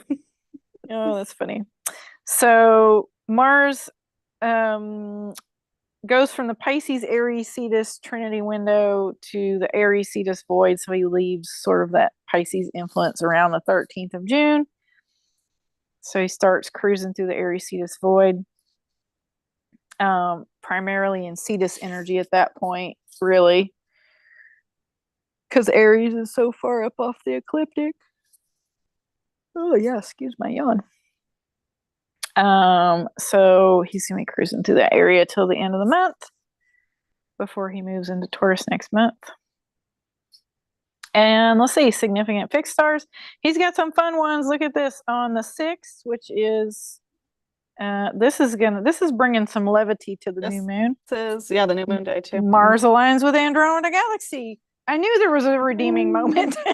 Like, okay, that's great. Thank you, Mars, bringing the sword to the battle.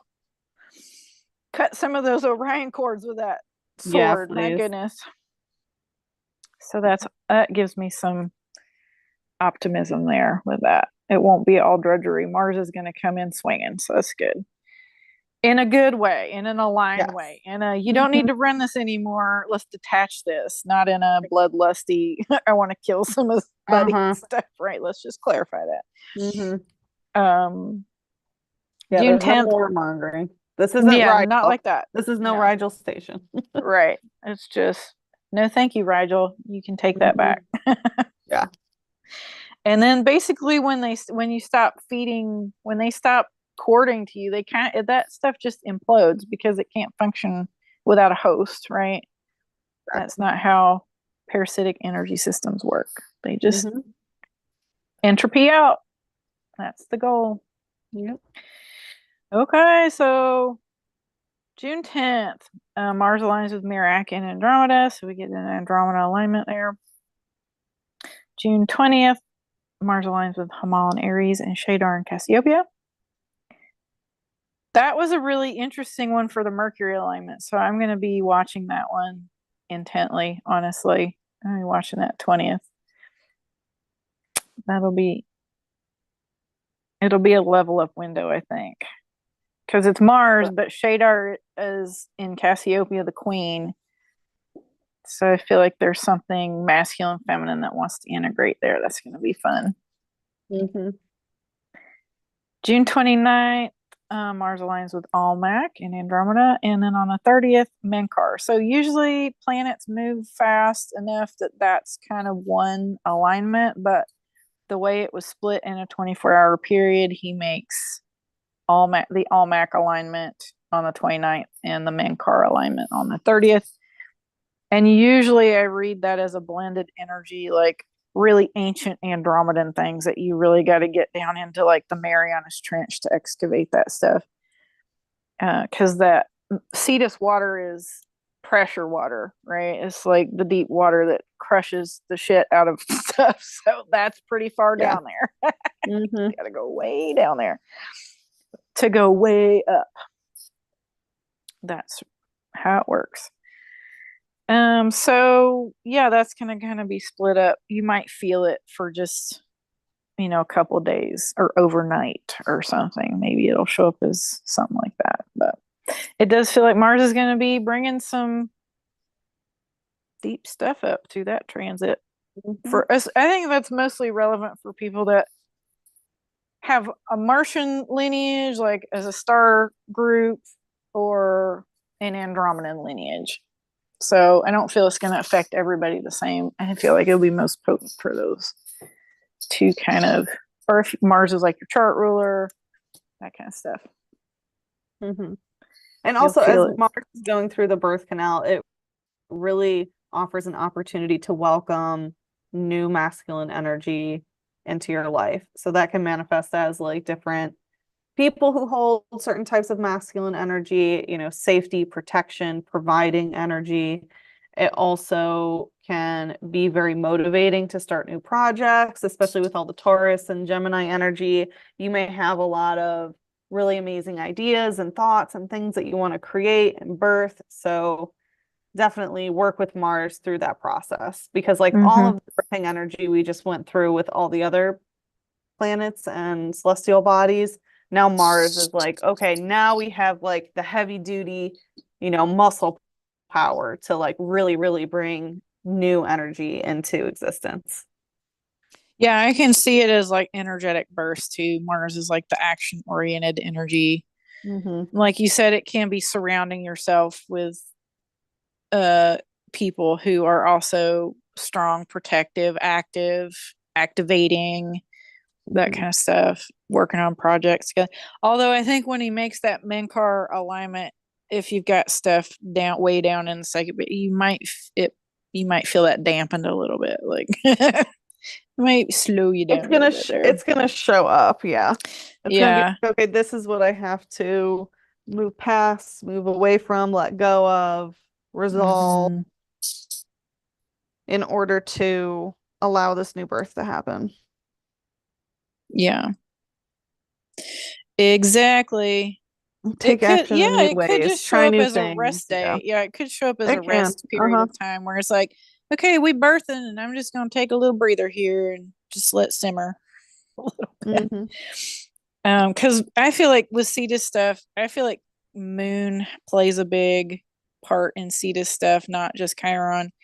So it could come up through emotional body things or being triggered emotionally, like from the outside, not it coming up, but being triggered from the outside. And yeah, just dealing maybe with some watery stuff there, which is not, it's really about how you navigate the situation. I guess that's what I want to say. When you get Mars in a water situation, it's like, how did you ninja that? Or did you not ninja that? Right? Did you react or did you ninja it? So maybe look out for that, because it's like even though the Cetus stuff is, deep water, like Almac with that alignment is like you got to go as deep as you can go high. So it's like the better you are at ninjaing whatever shows up, or maybe it's resting. Maybe that's the thing, is like, I don't feel like doing anything. I'm going to choose to rest. So it's just a matter of like, whatever you feel like you need to do it in alignment, do that. Because you'll go as high as you are aware that you are going deep into the emotional body. It's so interesting when Mars and water things happen, because it's not it's a challenge, I feel like, for Mars, because Mars is kind of like, say what? Yeah. You want me to what? It's hard to burn through water. Yeah, for sure. Unless you're the Cuyahoga River, maybe. You got to learn how to dance with the water. I guess that's Yeah. the best. That's what Mars aims to do, is like, how do we dance with this? So maybe that's a good metaphor. Go do some synchronized swimming. Yeah. go swim with some whales that week. See what happens. I will do that. Yeah. I know you will. That's awesome. Go get all those codes, those sonar codes. Yep. All right. So that feels good for me. For Mars, what you got anything else you want to throw in the pot? That sounds good for me too. Okay. And because he's so far behind everybody else, he has no significant conjunctions in June. He's just cruising, minding his business. So we'll move on to Jupiter. Yay. Jupiter and Taurus all month long, baby. I love it. That's fine with me. Jupiter, you can just stay there. Yeah. As long as you want. Yeah, take a load off. Yeah, for real. For real. Yeah. I love it. Okay, what else we got going on for Jupes? Conjunct Mercury on the 4th. We mentioned that in the Mercury section, but I feel like that's going to be interesting. Upgrades, clairvoyant upgrades, communication upgrades. Yeah. Big. Big. Yeah. Expansion. Sure. Speak your abundance codes. Say you're lucky, and you are. Yeah, I also get tuning fork vibes with that too. Is like, because of the Taurus component. It's like, put your feet on the ground and just let the music come out. Just whatever it is, let it do it. It's a really great day for mental rewiring as well, because Jupiter again is all of those philosophies and belief systems and like perception and perspective, whereas Mercury is more the thought process and the information that's coming in. So like literally get the information directly from the earth, from the planet. Get those abundance codes. Yeah. Get all the delicious goodness.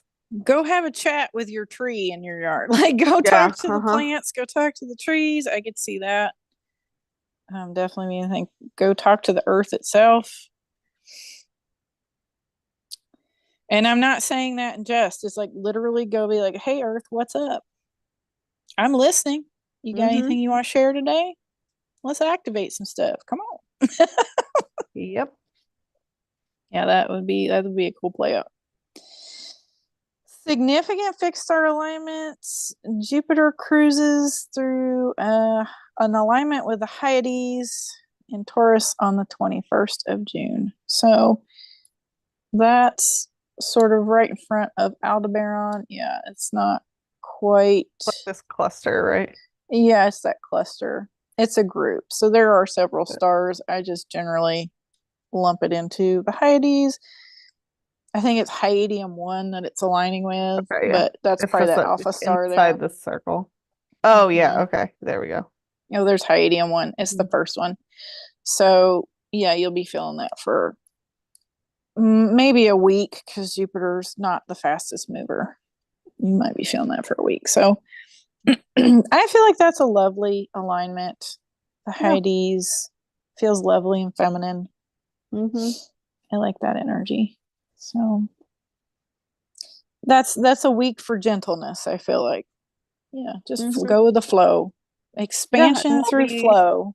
That'll be during our retreat as well, or not retreat, our meetup. Oh, that's so perfect. Yeah, because that's what we gonna be doing. We gonna be chilling. Perfect. See, I hadn't even thought about that because I didn't even. Okay, great, fabulous. Thanks, universe. You really pulled it together for us. Yeah. Not all the stops. So that's kind of what Jupiter's doing. He feels pretty chill, honestly. Yeah, I love Jupiter. He did a lot of work. I feel like, he got a lot of stuff done in May. There was a lot of action with Jupiter in May, and this month he's sort of like integration mode. We're going to make some attunements to the Mercury archetypes, and off you go, everybody. Have a little R&R. Let it integrate. Sometimes integration means rest. That is true. Go with the flow. All right, ready to move on to Saturn.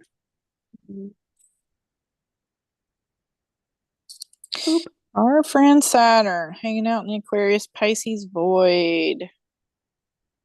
Yes.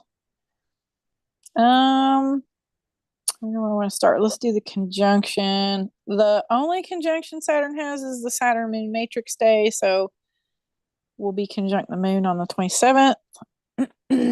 No significant fixed star alignments. Saturn does go retrograde in June at the end of the month. Stations on the 28th. Goes retrograde on the 30th. I mean, most apps will say it goes retrograde on the 29th because they're using that middle day as the point where it, starts to station actually and back up. But most planets are stationed for 2 days total. So whether you use the 29th or the 30th, it's the same thing really. But at the end of the month, she will be backing that thing up. Chugging back towards Aquarius. And she will go back into Aquarius because she is. I know I wrote down somewhere how long she's in retrograde for, but I don't know where I put it. I put it somewhere. I think it's usually until November or December. It's a while. Yeah, I'll Google it while we're here. Why not?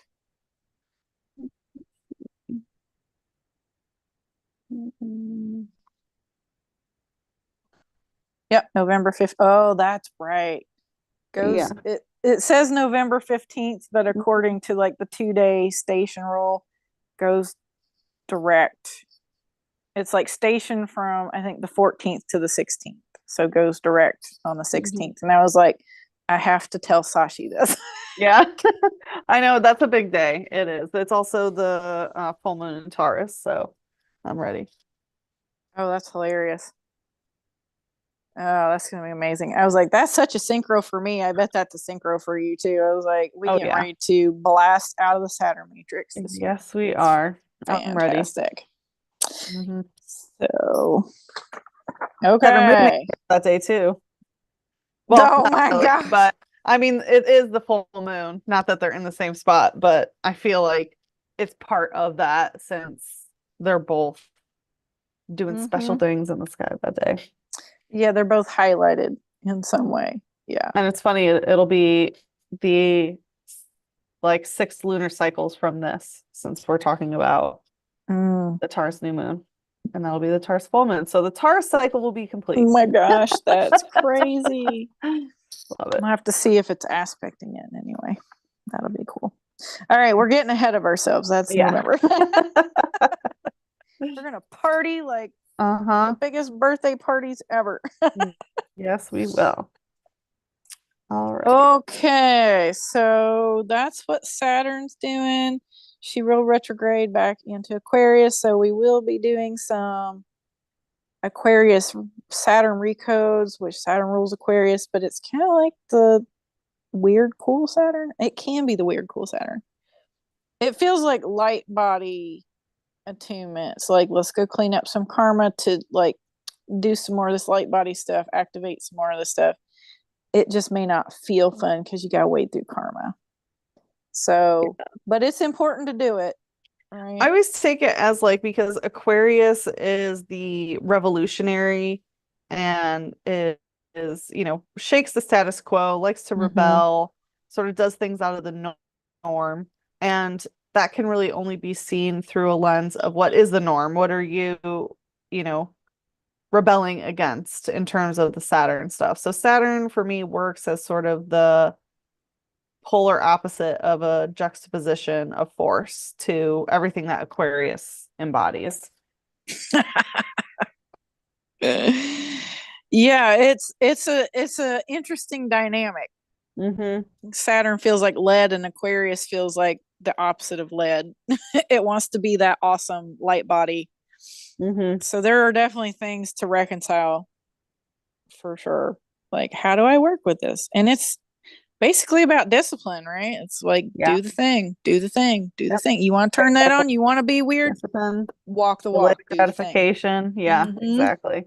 Yeah. Long-term strategy, stepwise. Yeah. Yeah.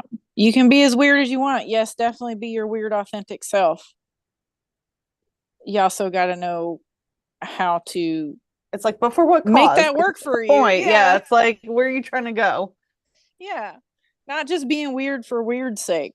Right. It's not being, because Aquarius can be erratic weird. You want to be disciplined and unique to step into that super genius. It's really hard to describe it sometimes because it doesn't feel like the two things want to go together, but it really can. It takes some knowing who you are and how to apply the weird when. Right? Yeah, that's really good. Yeah, because it's a time thing with Saturn. It really is. She teaches you a lot in this area of the sky, and I love Aquarius energy. Like, my Aquarius friends, oh my gosh, they are just they're my favorite people. You never know what they're gonna do. Yeah, but they know what they're doing. They're like, I have a plan, don't worry. I'm like, okay. So makes it fun. So I feel like that is a good opportunity, because Saturn's generally happy in Aquarius. It's where Saturn gets to kick off her heels. Or put the cooler ones on. Yeah, put on the cooler. All those shoes. Funky groove boots. Yeah. Some ass kicking boots. I'm seeing like iridescent silver rainbow thigh highs. Yes. Like, absolutely. Get them absolutely. on. Yep. Get them on. Absolutely. So have fun with it. Make karma clearing fun. That's how I feel about that. How can I make karma clearing fun? In a nutshell. Okay. Funky. So you got till November. Like, make it work. Make it work. All righty. Let's check on Chiron. Chiron's not doing a whole lot. He's cruising this month. He's in Pisces, as he has been for a while. No conjunctions, no significant fixed star alignments. Just cruising. Probably integrating. Like, we did so much bridging work energetically in May. Because I think there was some conjunctions. Like, wasn't there the North Node conjunct Chiron? Like, we just did a whole lot of stuff in May. So he's just kind of like simmering, and I'm okay with that. Let those bridges, those spiritual realm bridges, like, just stabilize and gel. You don't have to work too hard on it this month. That's the good news. Yep. So we'll move on to Uranus, because he's basically doing the same thing. Yeah. He's in Taurus. He's just holding the line. Yeah. Doing his thing, hanging out in Taurus, being oddly stable. Yeah. Yeah. No conjunctions, no fixed star limits. Yeah. So I think he'll be in Taurus till 2040. I looked that up, and I think it was 2040. So we have a good amount of time. I really like him being in Taurus. Like it really allows for some earth shifts. Where do you go? Did I? I don't know. Where do you? Did you glitch the Matrix, Sachi? Oh my God. Okay, no, not till 2040. No. He's in Cancer in 2040. So Oh, okay. Let's find out when he exits maybe Taurus. 2030. Maybe it's Okay. 2030. No, it's Oh wait. Let's see, 2031. Around 2031. okay, so it's 2030. 2031, 2032. I was only off by 10 years. That's for Uranus, that's nothing. That is a great standard deviation. That's a blip. It's a blip in the universe's eye. No Yeah. big deal. Uranus is like the data is still within. It's still viable. It's standard good. deviation. Yeah, it's like it. So we have a good long amount of time. That's basically what I want to say. Because like versus Jupiter, who will be there for over a year, like we have less of that awesome Taurus Jupiter energy. We have plenty of Taurus Uranus energy. And I just feel like that is just gonna shake up so much of the earth tech and like earth grids and human tech too, the way we utilize tech, but maybe moving more into natural tech. But I think on a metaphysical level with the planet, like just the stargates, the earth gates, like all the energy, celestial tech, like it's just going to be amazing for shifts with that. So I'm super happy that he has arrived in Taurus. Me too. So cool beans. Keep going, Uranus. We love you there. It'll also be interesting when Mars makes his conjunction with that, which will probably be in July. Yeah. So that'll be a fun day too. We have that to look forward to. So you feel good about that? Anything else you want to throw in the hat? Okay. Let's go. I think we talked about it in our May episode. Because that's like when Uranus is really getting like super into Taurus. Because in April it was still in the beginning. Yeah, and that new moon energy, which we revisited this month. Was prominent in the new moon in May. Yes. Yeah, there was a lot of talk about Uranus in May. So go check out May's transits if you want to know more.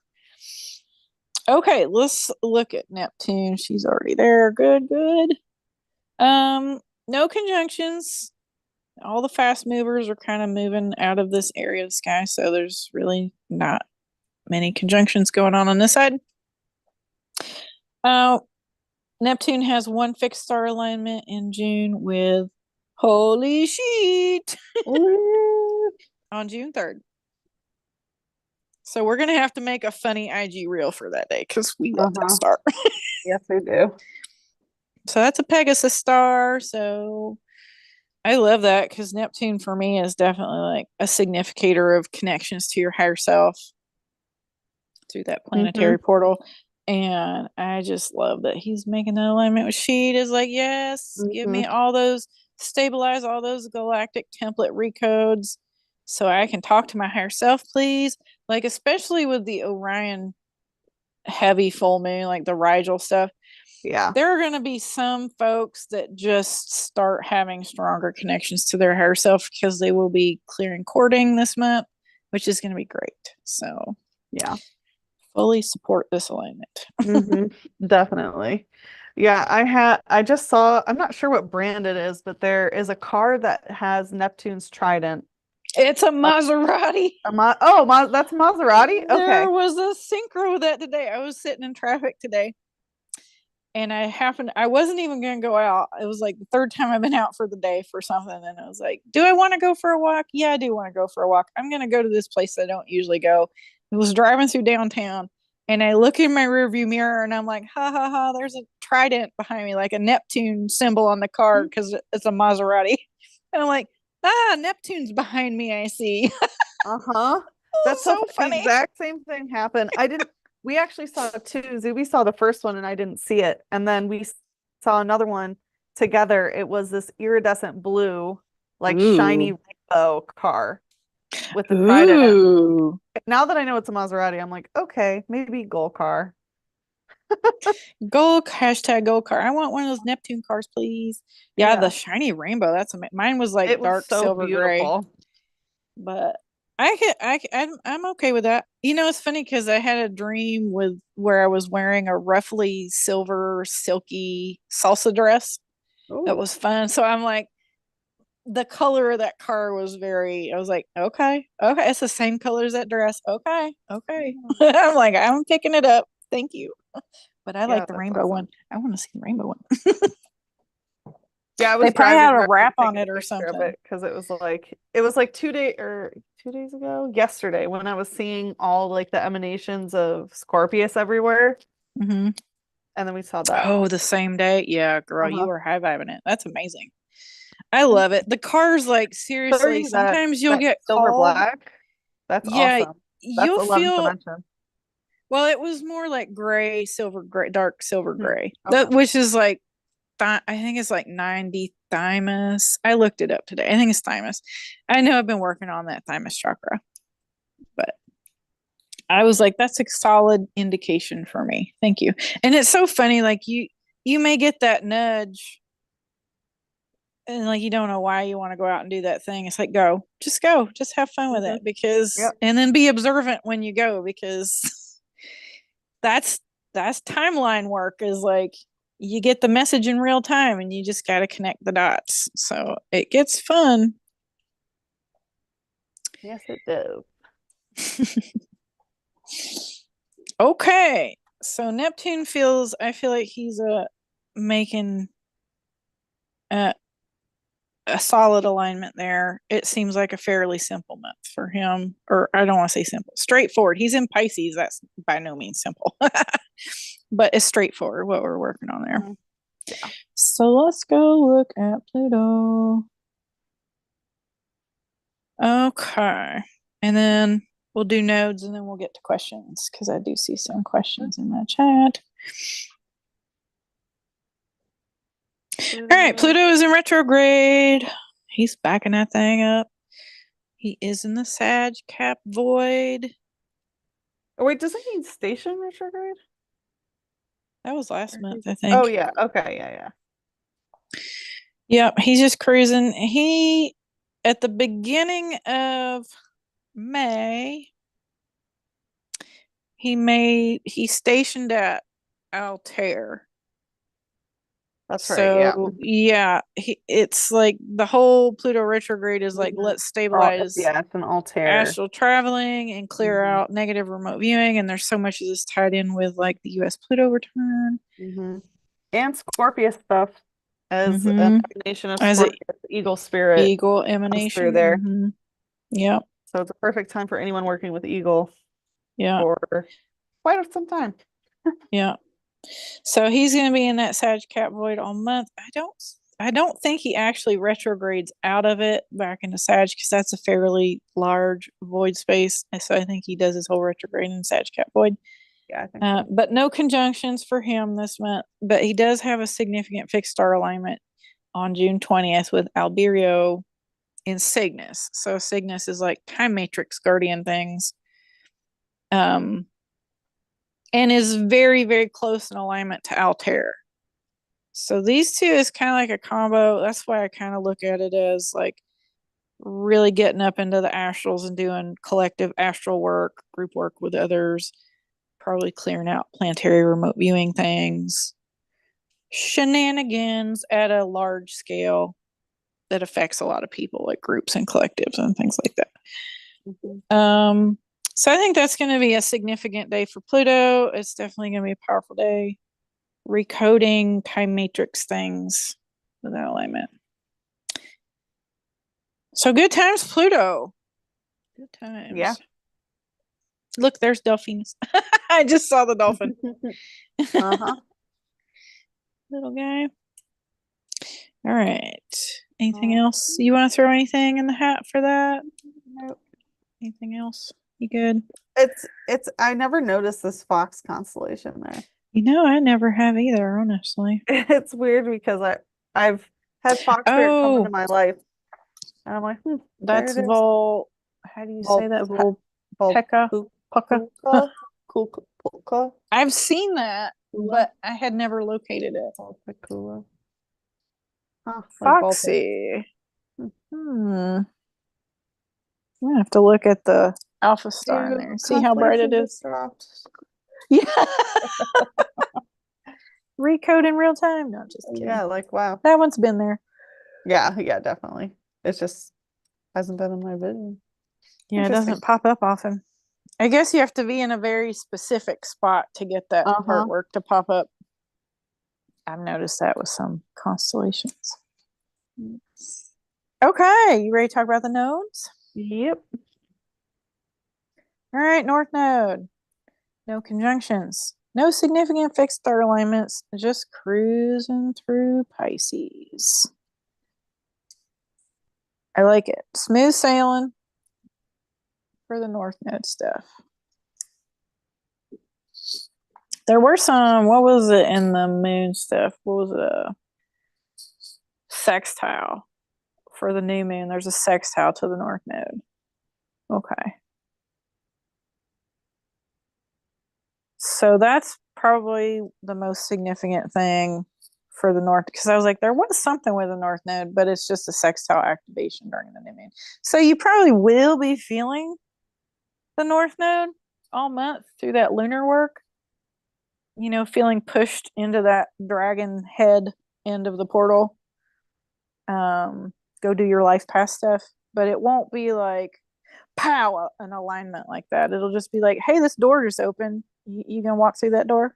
What about this one? Like, if you don't get the memo, it's gonna keep showing up until you're like, maybe I should take a look at this. I'm seeing a pattern here. Yep.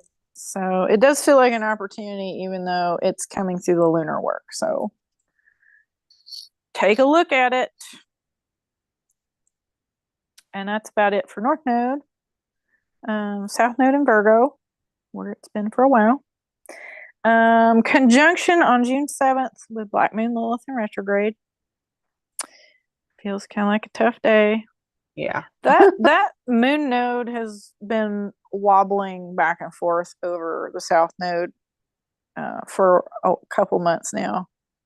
So it's just kind of what it's doing. It's like purging up past life, weird, cursey, grudgy, stuck stuff. Time to percolate that out of the past lives to up level the angelic templates. So, or I don't want to say up level it, to access the angelic template, because that's always available. It's just covered up with Black Moon Lilith cred. So clean that lens. June 7th, you might feel a pop of that. Might come up to say hello, might be uncomfortable. Significant fixed star alignments June 3rd with Algorab and Corvus. Like, yeah, the first week or so of the month might feel kind of challenging. It feels like in general with some of these things. On the dark side. Yeah. The South Node stuff, yeah. But is it not, honestly? I mean, sometimes no, it's not. It can be really it can be a superpower. A lot of gifts, yeah. Yeah, there can be things that you've completed in past lives that you have to go back to retrieve, like soul retrieval, but it's just like, I'm going to leave this skill set parked over here until a certain time, space, location, when I have learned as a human how to astral travel and go get it, right? Yeah. Like, and go integrate that part. Sometimes we do that on purpose. With Algorab, it could definitely be that kind of thing, like very clairvoyant type things once you get past maybe some of the bloodline curse issues. So once they've learned how to do alchemy, they will be able to retrieve their clairvoyance, that kind of stuff. Can be that. You know, you've re-accessed the angelic template that knows how to do that. Part of you that knows that skill set. So South Node feels like it's putting us through a workout in the first week. Yeah. Okay, we hear you. I agree. Yeah. Yeah, that black moon Lilith conjunction comes the day after the new moon. So it'll be like new moon, Rigel, Rigel, Rigel, and then it'll be like bam, June 7th, black moon Lilith. Black Bam. moon Lilith.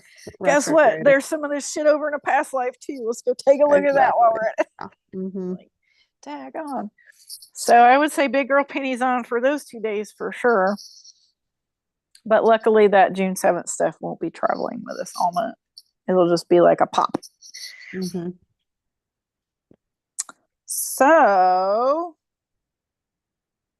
anything else on your mind about the South Node? Nope. Okay.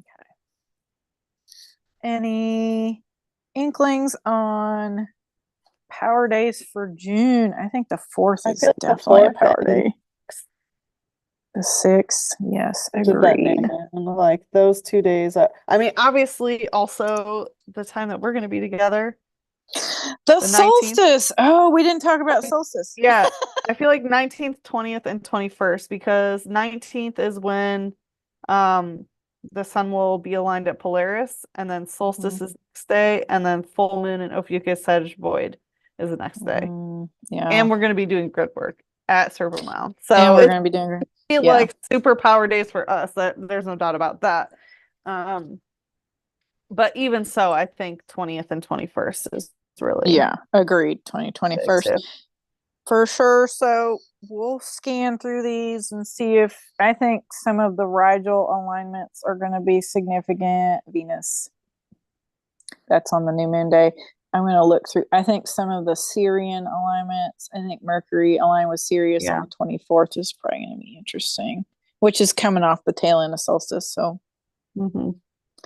that'll be fun. What Venus was aligned with Sirius on the 28th. I think that'll be an interesting day too. I think there'll be some feminine lineages that want to really activate through that alignment. So maybe what we should do is save because we were going to talk about solstice a little bit, but maybe let's save that for the special episode. We'll just talk about solstice stuff while we're live, because we will be doing another episode the next week. So for July transit. We'll be we'll save that. We'll save that for a special episode. Great. Okay, fun times. Let's see what our group chat is doing here, or our live chat. Hi, everybody. I love it. There's still 6 people in the chat. You guys are such ballers. Thanks for sticking out with us. Yeah, thanks for hanging out with us. Juniper asks, if I may ask, yes, you may, how would you describe how's gonna play out the Pluto retrograde energy versus the Sun Venus on June 4th? Pluto retrograde, Sun Venus. Well, Pluto's not going retrograde. Well, Pluto is already Pluto's been retrograde. Yeah. Pluto went retrograde last month in May. So Sun Venus on the 4th. I'm trying to figure out how to compare this. Because they're not in opposition, is it? Is it? No. Is there an aspect? I don't have the software pulled up. It would be interesting to know if there's an aspect. Well, in general, like Pluto retrograding gives us opportunities to revisit old cycles and patterns and identify them. The retrograde is super long. It goes until October, and it started back in April. So it's a good chunk of the year. It's just a really great time to reassess a lot of things, revisit things, do some revisions of things. So when the sun is conjunct Venus and Taurus, like, as we said, it's a delicious energy. Nothing Pluto could or couldn't do would change that. It's more like Pluto helps. It's like, okay, what cycles and patterns need to be revised in terms of like sun conjunct Venus things. And also Mercury conjunct Jupiter in Taurus too. So it's like a lot of recoding Taurus through this entire month of June. And Pluto's just there to help support that. But it's part of a grander scheme of transmuting a lot of energy through Pluto. Yeah, and again, I feel like the Pluto with the alignments to Altair and Alberio is like time matrix guardians thing, anchoring like Sun, Venus, anchoring soul level, divine feminine into the earth grids to help shift higher dimensional access. Basically, like Pluto would be like, do you have deep karma that you need to go take a look at that's going to help clear that more? So you can clearly go remote view and astral travel and do those higher dimensional things. But it's kind of like they're kind of doing two different things. So I was going to look in the chart and see if there was an aspect going on with Pluto, Sun, Venus. Let me pull up the animate button and see. What is it? The fourth that she was asking about? Yeah, the fourth.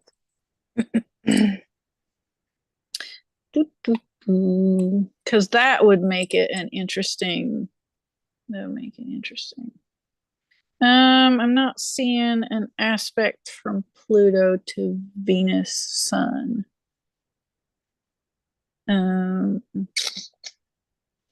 What is there? There's a trine from Venus Sun to the South Node, though, and Black Moon Lilith, oddly enough. And a square over to Saturn. It just feels so karma-y. So there probably is a lot of validity to the question, because like it does feel like Saturn and South Node are involved, and maybe Pluto's just running another cycle of something in the background. It's like, yes, we're also doing Pluto retrograde things, but on that day there's, Saturn square and South Node trine. So it feels supportive to go do past life cleanup, but maybe within a bigger cycle of what Pluto's doing. So I hope that answers your question. If you're still here, Junie Pepper. It was an interesting angle to look at it. For sure.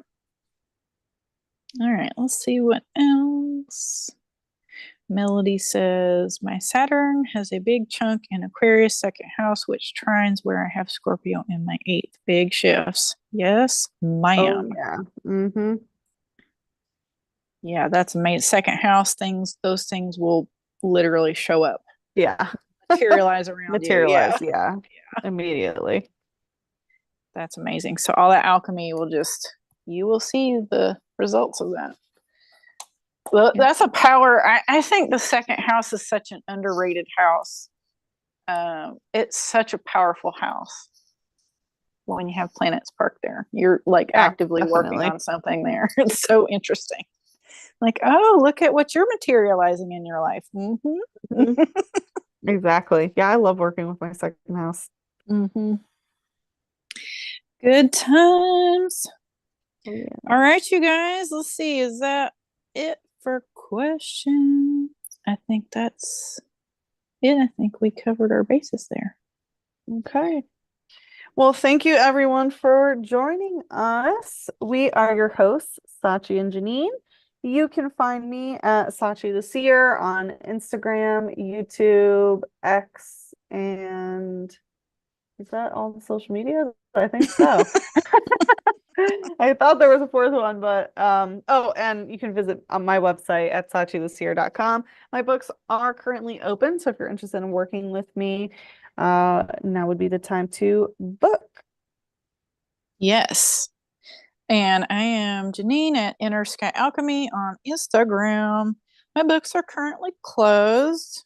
I am focusing on daily planner stuff, which we're just an FYI, we're moving at about 1 month per week. So y'all have that to look forward to. We should be wrapping up the year within the next month or so.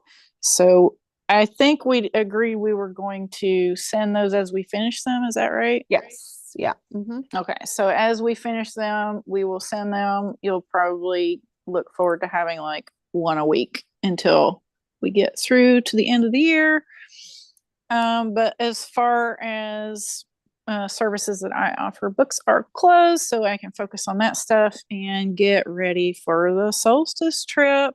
So, yeah, if you guys do want to come and do any work with us, do some grid work with us, we will be at Serpent Mound in Ohio, and you can book that trip on Sachi's website, and there will be links. We'll put links in the description of this video. So, and our next episode will be in 2 weeks on June 6th. And that will be on the Taurus new moon. So as you guys know, it is a power day. There are some some difficult transits. So we'll probably be talking a little bit about how those influence us. So we hope to see you in 2 weeks on June 6th. And we will be discussing all things Sagittarius. And until then, nope, you're good. I was just okay. looking forward to it. That's gonna be Sag is gonna be fun sign. Yeah. Yeah, it's one of my favorites for sure. So, and hope you join us on June 6th. And until then, keep your feet on the ground and your eyes to the skies, because the true sky don't lie. That's right. Have a good night, everybody, or a good day. Bye.